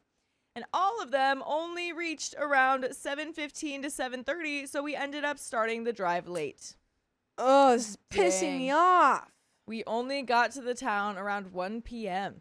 Then they took 2 hours to eat lunch, and because of that, we missed our shuttle to the gondola. When I suggested that we just do a short hike instead, they said that they were too tired and just wanted to get drinks at the local bar. Since I refused to drive them to the bar, they got it delivered.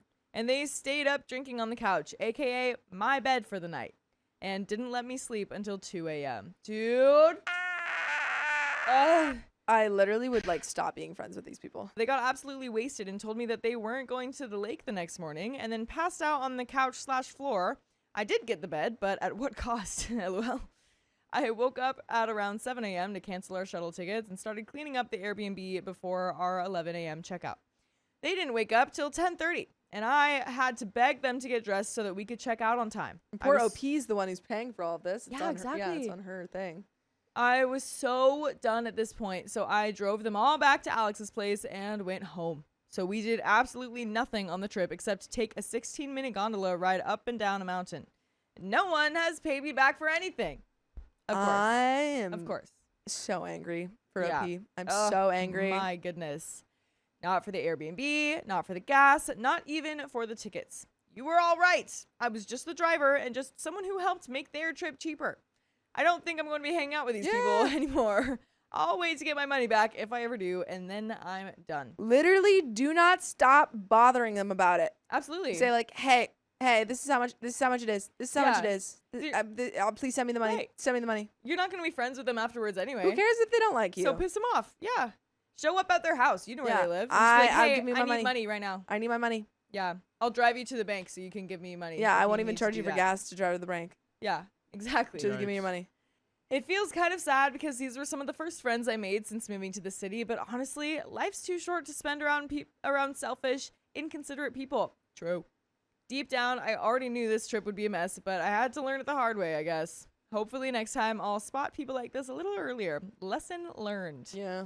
By the way, I hope you can learn that we have more full episodes of stories just like this one on Spotify, iHeartRadio, Apple Podcast, or whatever your favorite podcast app is. Just search OK Storytime. Do it. And there is a little bit more to the story, but Oh boy. I feel like what OP could have done is like, I mean, obviously, you know, in hindsight, you don't know what's going to happen. Sure. But you could be like, okay, guys, like I was able to get a refund on the trip. Sorry, I'm not going to go. I'm not going to go to the trip. It's not going to work out. And then you go to the trip, but alone. And then you're like, beautiful staycation. I can do whatever I want. Nice little alone trip. Yeah. Or bring some other friends or something. I Or don't know. yeah, cancel on them. Yeah, literally. But we do have an update/edit. Sam and Alex just sent me their share. Okay, good. Yay. Jay still hasn't, but Sam said that she'll cover for her if she doesn't pay by Saturday. I've been going through all your comments, and yeah, I was definitely being a doormat. They've never acted like this before, so I didn't see it coming. I've never really been surrounded by friends like this, or I've always managed to cut them off before it got this bad.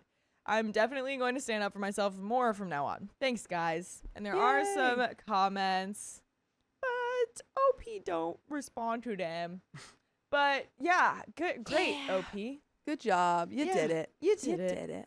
And Learn that's the all that hard matters. way, but you learned immediately. You didn't make me angry like the last person. Yeah, exactly. My friend kept asking me to babysit for free and never appreciated it. Girl, pay me. Pay me now. Pay me money, money me. Trigger warning for loss of pregnancy. My best friend, Carrie, 27 female, and I, 25 female, have known each other since I was 17 and she was 19. We didn't get super close until about 3 years ago when I moved back to our hometown. She had just had her first baby, Lori, almost 3 now, and I would come over to help her around the house and with childcare. Shortly after she had her first, I lost a pregnancy, and these two events brought us closer. I already had kids, and she had lost pregnancy as well before getting pregnant with Lori, so we could relate to each other's experiences. And by the way, this comes from user FragrantTime5585, and I'm Dakota. I'm Angie. And I'm Keon. Let's see what OP has to say. Fast forward to last year, my husband and I were pregnant with our last baby. I struggled tremendously. I was constantly sick, unable to walk for the last 3 months, preterm labor twice, prodromal labor for the entire last month, and finally a traumatic emergency C-section. Oh, wow. Our baby is happy and healthy. Thank goodness. Yeah. But my postpartum recovery was severe. During my pregnancy, Carrie lived in Montana with her husband Henry, 39 male, and Lori. The whole time she complained about Henry constantly. She was ready to ask for a divorce. He never helped around the house or with Lori and was straight up rude. He even yelled at her in front of her whole family for letting him sleep in on vacation, even though he had asked her to the night before. He sounds like a real Georgia peach.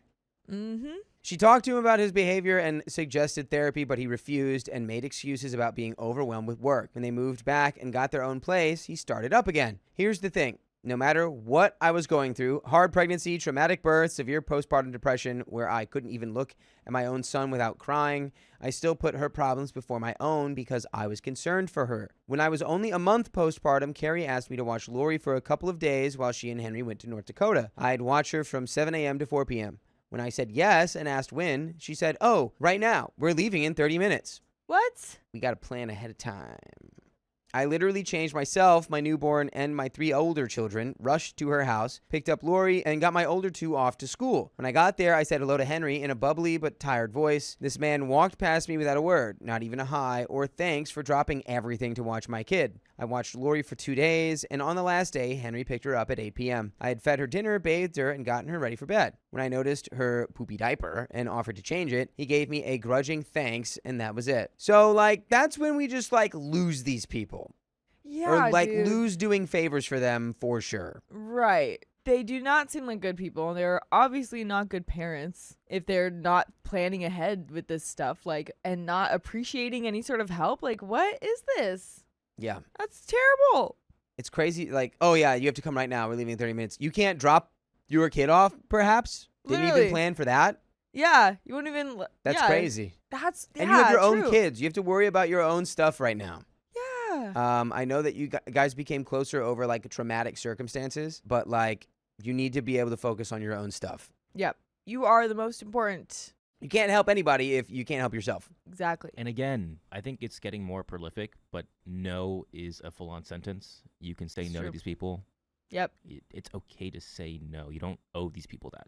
That's true. 2 weeks later, I had been cleared by my doctor, but was told antidepressants were mandatory because of my mental health state. She was also concerned because touching my incision area still caused pain, which wasn't normal. Carrie watched my kids for an hour while I was at this appointment, so when I got back, I told her what the doctor said. We kept each other updated on everything, so she knew how bad both my mental and physical health were. At 6 weeks postpartum, Carrie asked if I would watch Lori so she didn't have to put her in daycare because she wanted to start making her own money again. I said yes, but the agreement was that I'd be given a schedule so I could plan my days. This never happened. I started watching Lori in November 2024, and it wasn't even for her job because she didn't have one yet. I'd watch her so she and Henry could go on dates because she needed a break. Literally every reason except work. My husband noticed how overwhelmed I was and that I was way more tired than normal. I also have narcolepsy. He felt like she was using me while I was vulnerable because she wasn't paying me or even watching our kids in return. She had watched our oldest 3 for a total of 3 hours on 3 different occasions, 1 hour at a time. Meanwhile, I was never watching Lori for less than 3 hours. Oh my gosh. In early March of 2025, Carrie came over to actually hang out, which had become rare. I picked her up, which happened 9 out of 10 times, and brought her back to my house. I could feel weird tension between us. Not even an hour in, she blurts out, "I have some beef with you." Not chicken, not pork, not fish.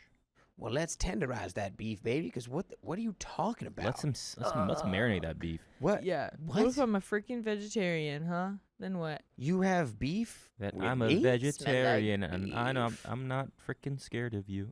Beef? Yeah, there you go. Beef? Where is it? Let's hear about it. She told me she didn't like the things I said about her husband that she had been complaining about the whole time, and that I had choice words about him. The choice words was when she was complaining to me for the millionth time and I expressed concern, telling her I was worried because frankly he's an ungrateful a-hole. She had agreed with me at the time, but now it was a problem. She went on about how he is self-harming because they had to live with her mom for a month and a half and in a camper at a campsite. But they didn't have to live in a camper. He just didn't want to pay rent to anyone. This man was making $8,000 a month and he had a little less than $1,000 in bills while living at the campsite. She also accused me of sending her rude videos on Messenger that were about her husband. These were videos she'd always found funny. We both have dark humor and she used to send me the same kind. She said I couldn't judge him as a bad husband based on his behavior the last 3 months versus their entire 5-year marriage. Mind you, she was wanting a divorce almost a year ago. She demanded I drive her and Lori home immediately, knowing I had 20 minutes until my kids got off the bus. Speechless, I did, making it back just in time for the bus stop. 2 weeks later, Carrie called me to babysit Lori again, and I stupidly said yes. At least you put stupidly there. At least you know that it's stupid, because it is. Yeah.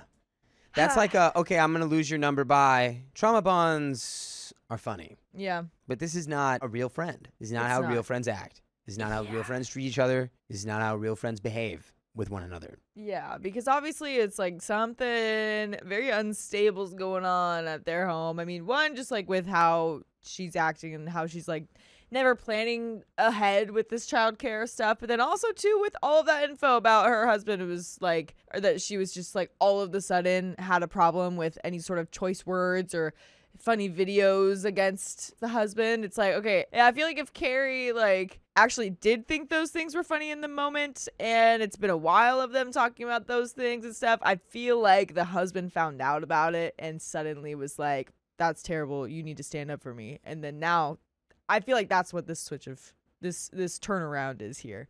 So Yeah. it's just a lot of lack of stability that you're hanging around over here. Yep.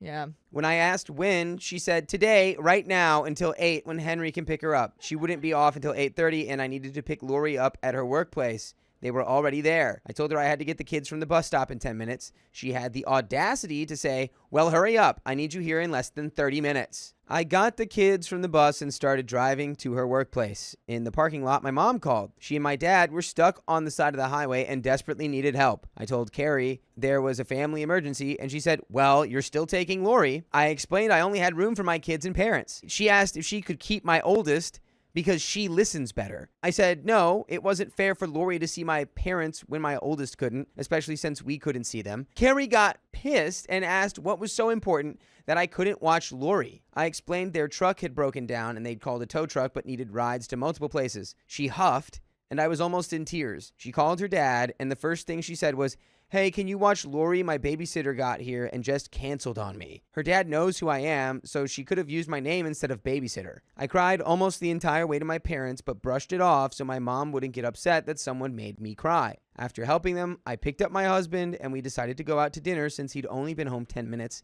and it was 7:30. Well, we have a little bit more story left here, but folks, I hope this is a PSA to never let anyone walk all over you like Carrie is doing.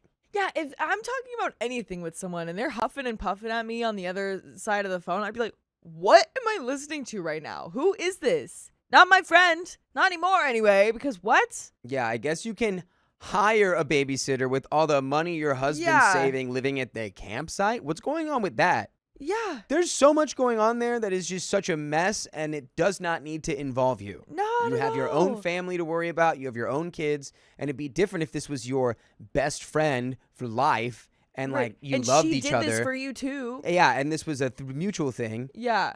but it's not. This is Literally. not someone who actually cares about you like Yeah. that. Let's finish this story. When we got to the restaurant, guess who was there? Carrie and Henry with no Lori. It wasn't even 8 p.m. and they already had their food and were eating. We turned around and left with tears streaming down my face and confused kids. My husband told them it was too busy and mommy just really loves this restaurant, so she said we can't eat there. But in reality, I hit my breaking point. I realized I'd been lied to and I was being used. It's been a few months and I haven't talked to her. Thank God. She never asked if my parents were okay, how my kids were doing, or how I was doing, knowing everything I was struggling with. I know the phone works both ways, but I don't know if I should reach out. I haven't told her how disrespected I feel, that she lied, and everything she put me through while knowing my personal struggles. Am I the a-hole for cutting off my best friend? No, that's your enemy, so you're not the a-hole. Right. That is your worst enemy that you just cut off. So you're fine.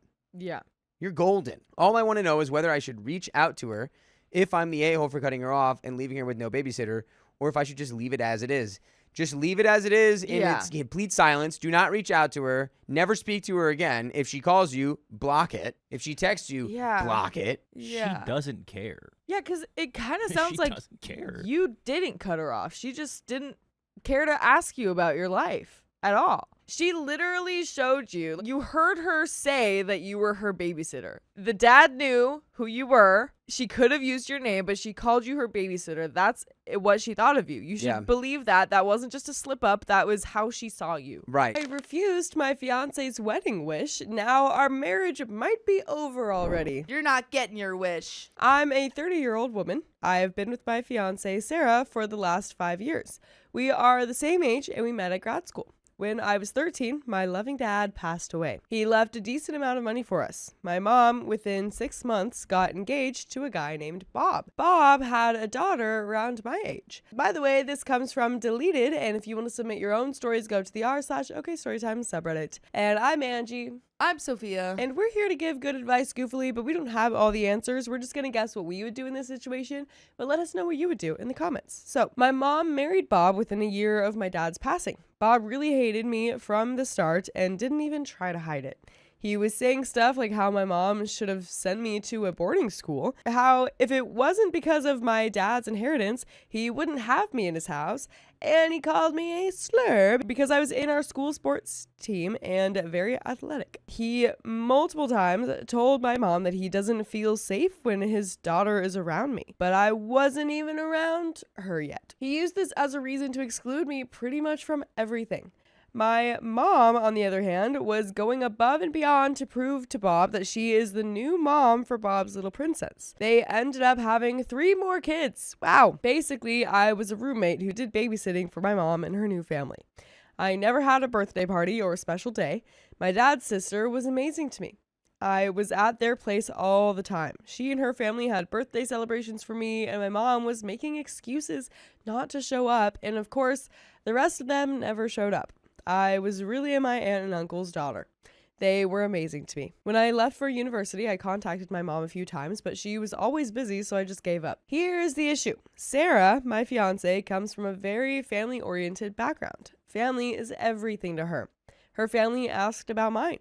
I said my dad passed away, and my mom is busy with her family and lives across the country. I didn't entirely lie, technically. She asked me to invite my family to our wedding. I told her no. She said it's very embarrassing not to have only my aunt and her family on my side. But I reluctantly invited my mom. She called and asked me to apologize to Bob and my step and half siblings for not inviting them and inviting them all. I told her no. She said that I'm being ungrateful and Bob was a father figure to me. I had a big argument with my mom over this. My mom now says that the only way she comes is if I invite Bob, his daughter, and their kids. Sarah is now pushing me to invite them all because she doesn't want to feel embarrassed in front of her family. Yikes. These people never even gave me a card or said happy birthday to me, so I see no reason to celebrate my big day with them. I, on the other hand, don't want to let my fiance down. I just don't know what to do. Should I swallow my ego and invite my family so my fiance will be happy? I suggested eloping, but Sarah is a firm no. Am I the a-hole to ruining my fiance's day by not fulfilling her wish? I appreciate it if you give me your honest opinion, as I am being pressured by everyone except my aunt to go against my wishes. And there isn't quick edit. Sarah knows everything about my life. My aunt even talked to her about how they treated me when I was growing up. And edit number 2, I will have a serious talk with Sarah tonight. I will try to update soon. Good. But yeah, I think serious talk is good. You're about to marry this person. Yeah. You guys should be on the same page about, Yeah. like, you know, your relationships with other people and especially your family. exactly. I think if this is something that ruins your fiance's wedding day, Yeah, then she's not actually marrying you to marry you. yeah, it's like you care then too much about what your family is doing. the And optics. And I kind of wonder, I mean, Sarah seems to have a good relationship with her family, but also, like, I wonder if there is some sort of pressure from them being family oriented to, like, push past problems. Yeah. So I wonder if she is kind of the mindset of, like, well, yeah, but, like, that's kind of what we have to do. Yeah. So, maybe. yeah. So, but conversation is definitely needed. But we do have some comments. Comment number 1 says, are you sure Sarah is the person for you? She seems pretty dismissive of your boundaries and feelings. Opie says, she was 100% before we got engaged. The whole idea of dream wedding completely changed her. There's a question of, did Opie get proper therapy to deal with the abandonment and abuse from her mother? Opie says, no, I haven't. I buried my head in my books when I moved out. I was working and finishing my degree. I started grad school right away, and that's where I met Sarah. I never had a real long-term relationship before Sarah. It was always casual because I was terrified of being abandoned, so I would always make sure that they knew that it was casual. When I met Sarah, I told her the same, but she said that she wasn't going anywhere because she liked me a lot. Our casual hookups turned into dating and love. And we do have an update. I sat Sarah down last night and explained my reasoning for not inviting my family. She kept saying, that was a long time ago. They might not be the same people anymore. I felt offended and said, how on earth are you lecturing me when you've never even met them? Well, it turned out my mother has been in touch with Sarah. That's did she like go through Sarah to try and get to you? yeah. Who was the starter? She for trying this? to convince Sarah to convince you? Uh-oh. Sarah said they regularly meet for coffee dates and talk. That would feel so incredibly invasive to me. Yes. Like if I had a family member or friend that like Yes. I had a very complicated relationship with and didn't want to Yes. see, to find out that my partner had been regularly meeting them without my knowledge.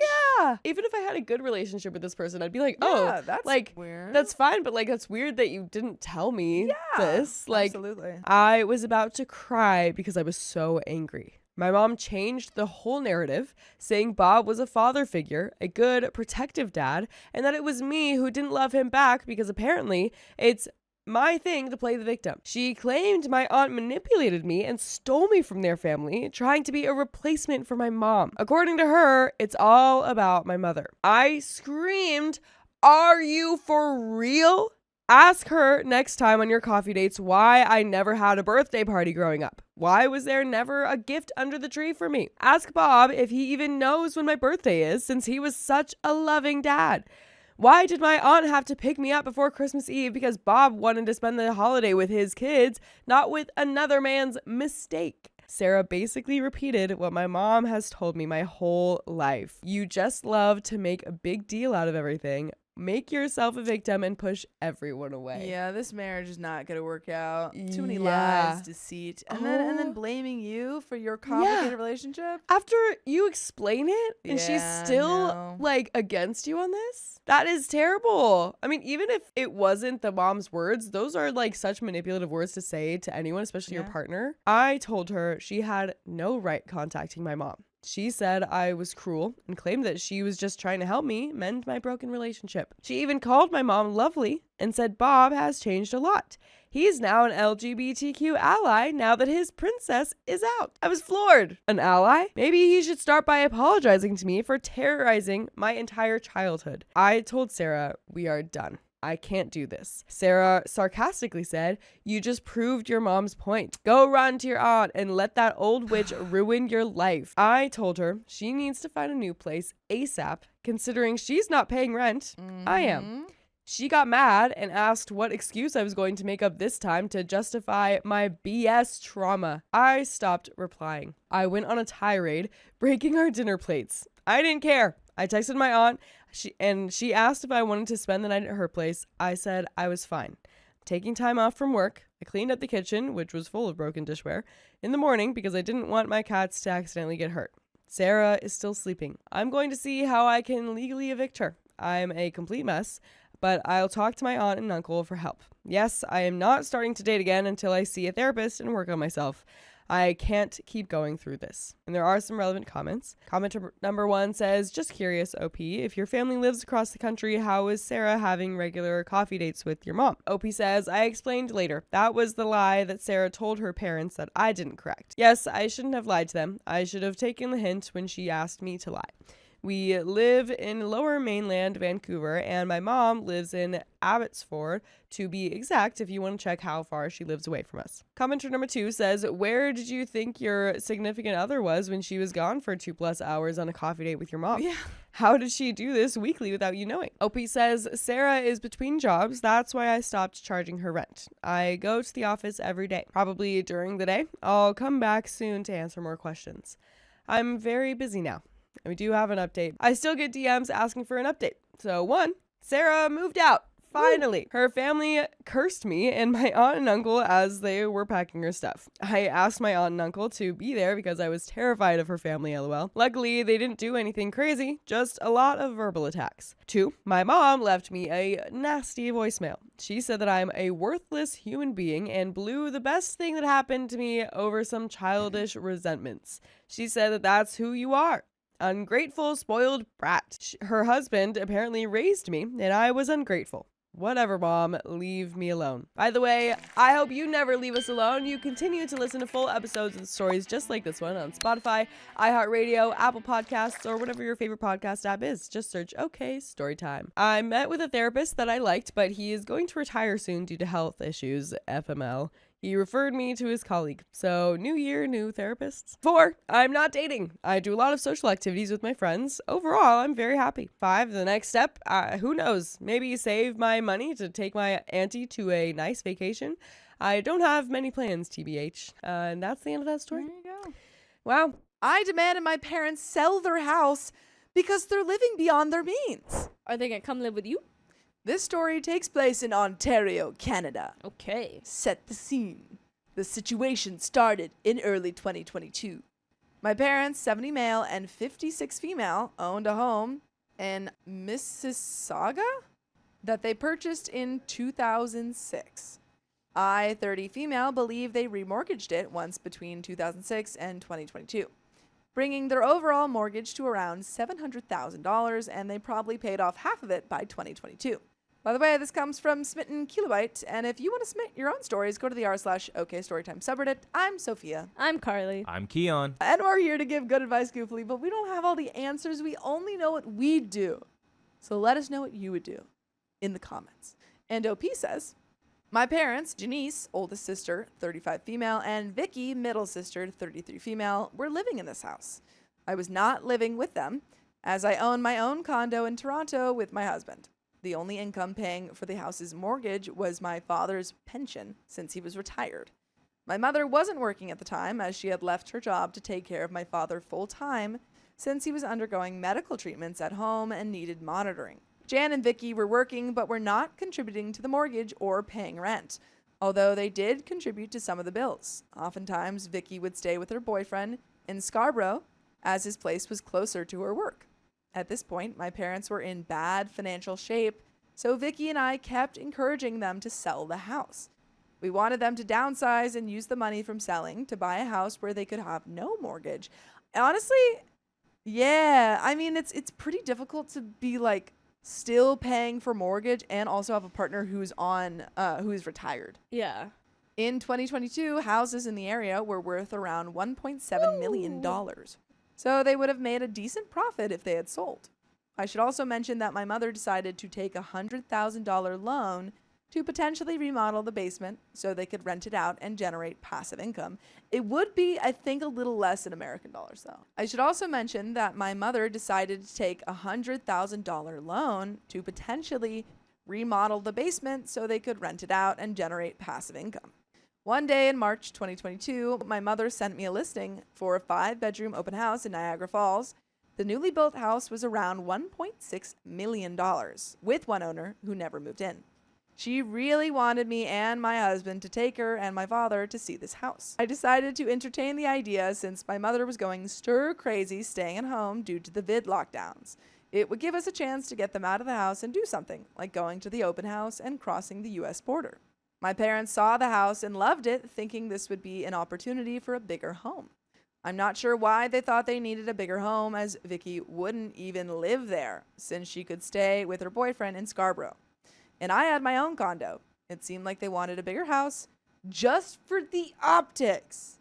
Dude, honestly, I wouldn't entertain it. I'd be like, I literally just said that you should buy a house that you can actually pay off.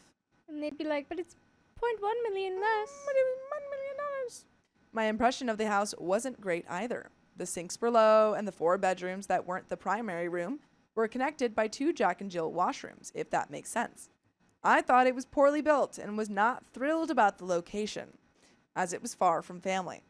At the time, I didn't think much of it since my parents hadn't even sold their Mississauga house yet. But then my mother took the realtor's contact information.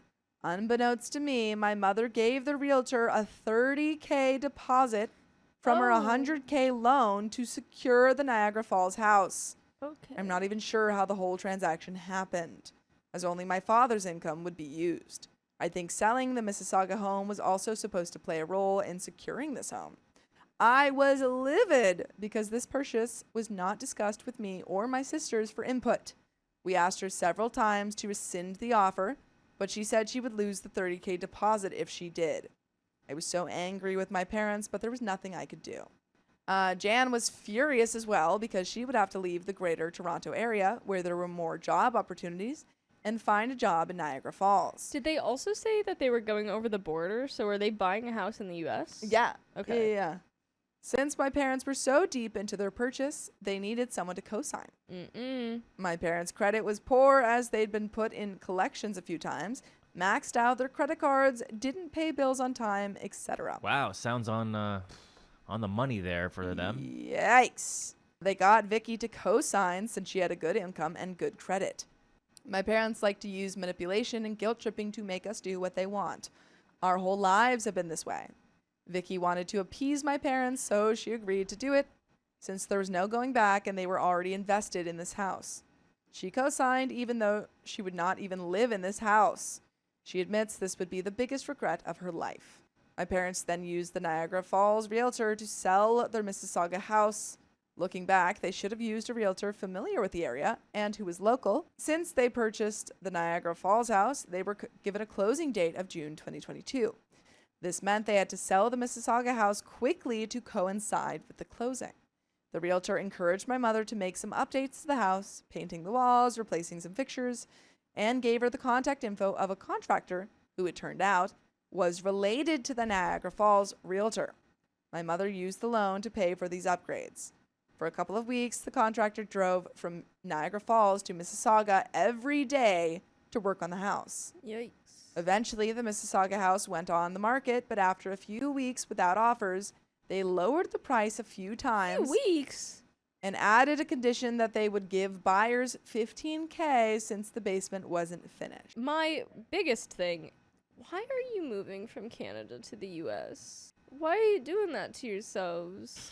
I just don't think they thought any of this through.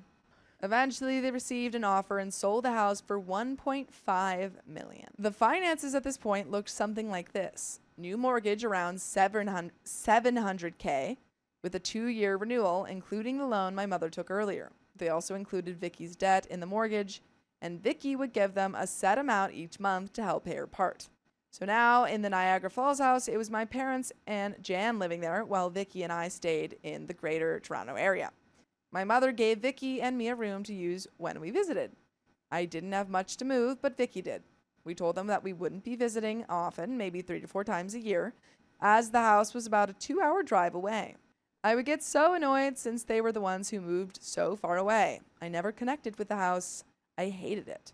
Fast forward about 1.5 years, and my parents were struggling financially again. The property taxes were too high, and they needed more income. At this point, only my father's pension was paying the mortgage, with Vicky helping pay her part. My mother and Jan were still not working. My mother decided to rent out 2 rooms, including my room and the 4th bedroom. Additionally, Jan fell ill and was diagnosed with something that limited her mobility, so she could no longer work. With my mother drowning in debt, she decided to remortgage the house and take the equity they had built over the 1.5 years. Since Vicky had co-signed, she had to provide her financial documents again. This brought the mortgage higher. Vicky and I were frustrated and encouraged our parents to take a loss and sell. But my mother refused, believing the house would appreciate in the future. My parents were then fine for a while until they weren't again. Their financial situation worsened. They found a third-party mortgage broker that helped get them a $150,000 loan, bringing the mortgage to $950,000. Vicky and I were furious. Vicky didn't want to sign anything, but my mother guilt-tripped her into it and offered her $5,000 from the loan. Stop! Vicky! What are you doing, Vicky? Vicky? Eventually, Vicky signed. My parents also gave me $5,000, which I was hesitant to take. I ended up using it for a family Christmas party I hosted. $5,000? You used the $5,000 for a family Christmas party? Are you rich? My mother wanted an expensive karaoke machine, so I used the money for that. My father also pushed my mother to buy him a new car. So she paid for a $65,000 SUV. Girl. Doesn't he have, like, mobility issues? Yeah. They also used the loan for renovations, kitchen, fence, pagoda, and to treat their friends going to the States often to buy groceries. Oh, they must not be in the U.S. part of the Niagara Falls. They said they were going across the border. Yeah, but I think maybe for a visit, because it Maybe seems they like just wanted to visit. this year the 2 renters moved out, and my mother had no income aside from my father's pension. She became desperate again and wanted Vicky to sign another loan. Vicky refused. Good. Nice, God, Vicky. what the heck? I called my parents, telling them how irresponsible it was to keep getting loans to pay for other loans. Yeah. They ignored me and victimized themselves, saying, "Fine, if you kids don't want to help, then we can do this ourselves." And Vicky should have never co-signed, because now we can't get this loan since we have to involve her. I blocked them.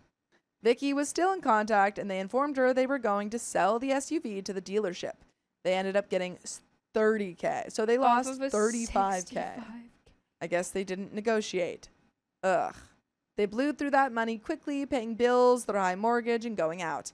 Cut to this week. My mother found another mortgage broker on Facebook who claimed they could help lower the mortgage. Scam. This would involve making Vicky a co-owner of the house, one she doesn't even live in. In some screenshots my mother sent Vicky from the broker, it mentioned they needed to find a way to make my parents appear as owners of a corporation. What the F? I don't understand. Vicky vehemently refused. She was upset and ignored the messages.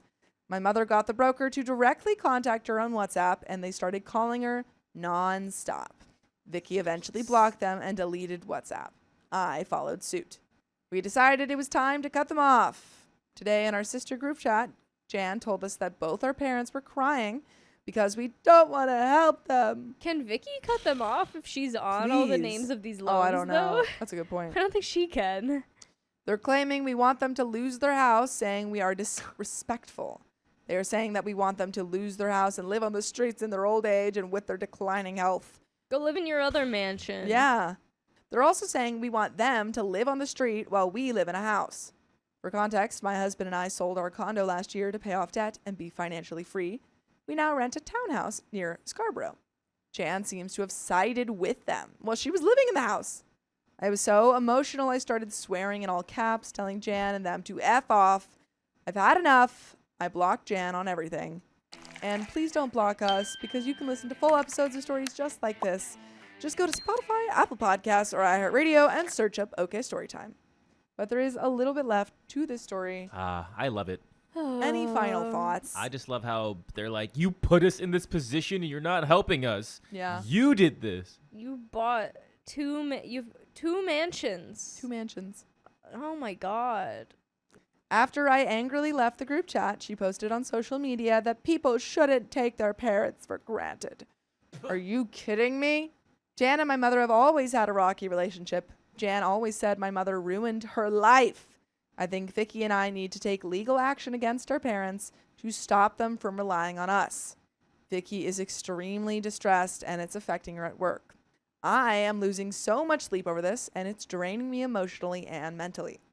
Our family is torn apart over this house and it's clear my parents are choosing the house over us. Am I the a-hole, or we, Vicky and I, for wanting my parents to sell their house? Any advice and guidance is also appreciated. Please be gentle to me, LOL. You're not the a-hole. Your parents just don't know how to handle money, and that's not your fault. Yeah. You've advised them to the best of your ability, Yeah. and they haven't listened. And hopefully Vicky can get off of that somehow. Yeah. I'm not sure how, but Good luck. Good luck. good luck.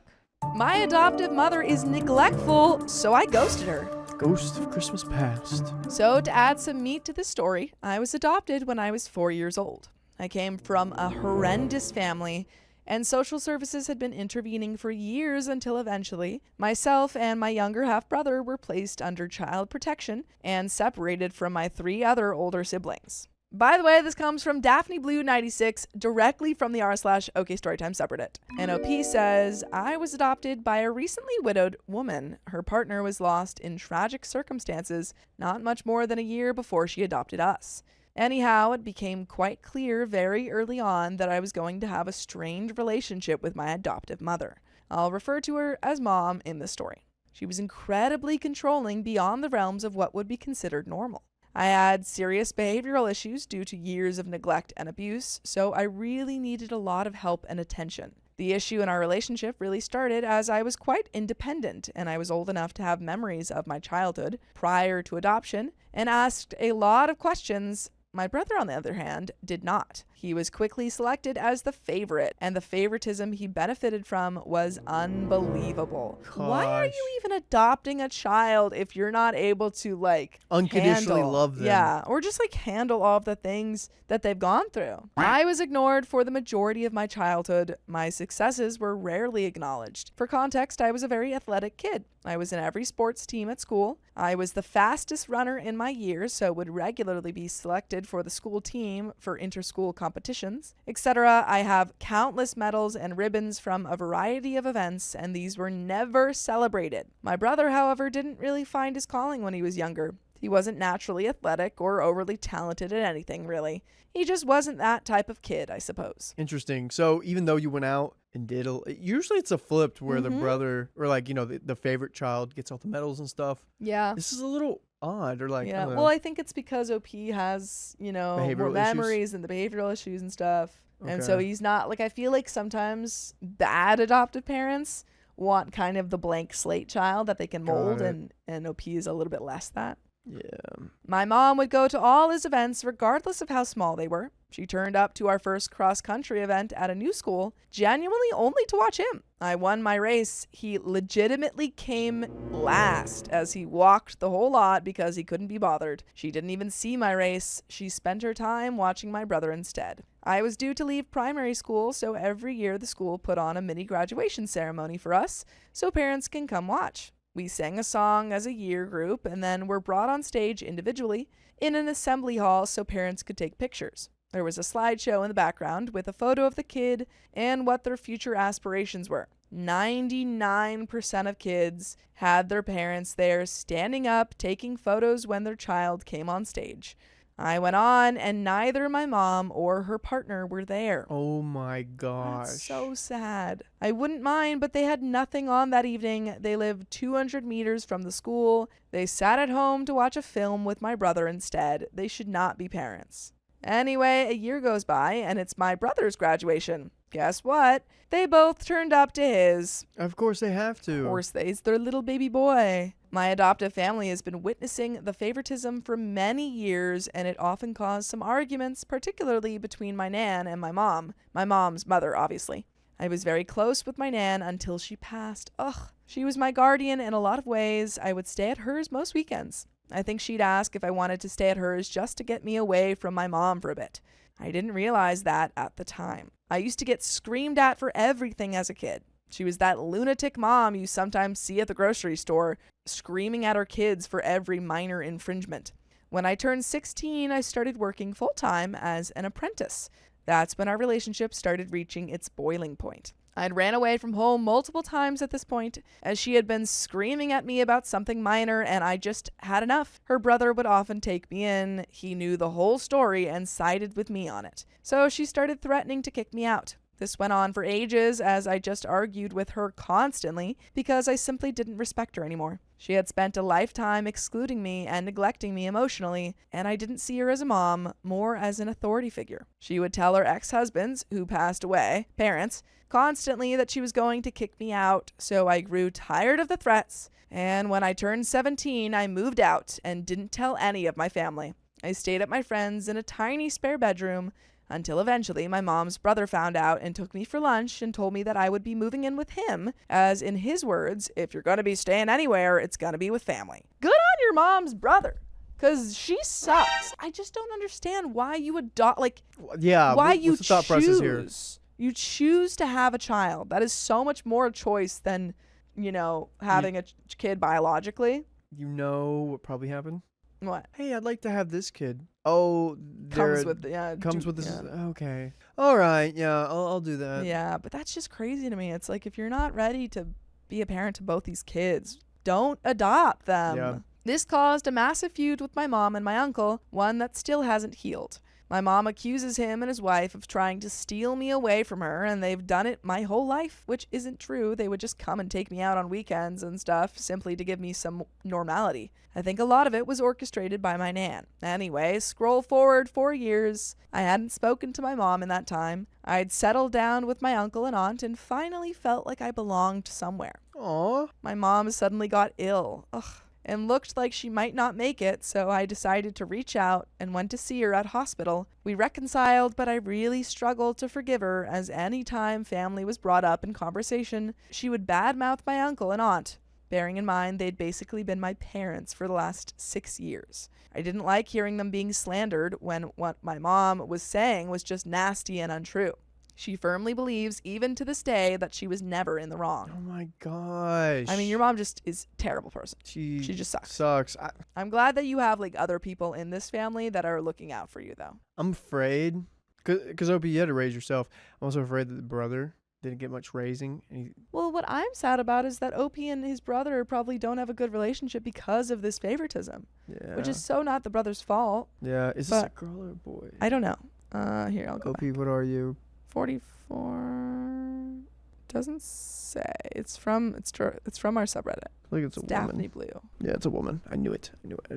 Okay, where was it? But that is tough that your relationship rifted because he kind of had to be the good brother to stay in the Yeah. good graces of his parent. It's like not beneficial for either of you, their treatment. I tried to maintain a relationship with her for years after her brief illness, but it always felt forced. I was always made to feel like I was the one that owed her something. She would never message me or speak to me unless I physically went to her house to see her. To the main point, the last 2 years she has invited me via text to hers on Christmas Day. I have refused every time, as I would prefer to spend it with my aunt and uncle, whom I owe so much to, and to be honest, I see more as my parents.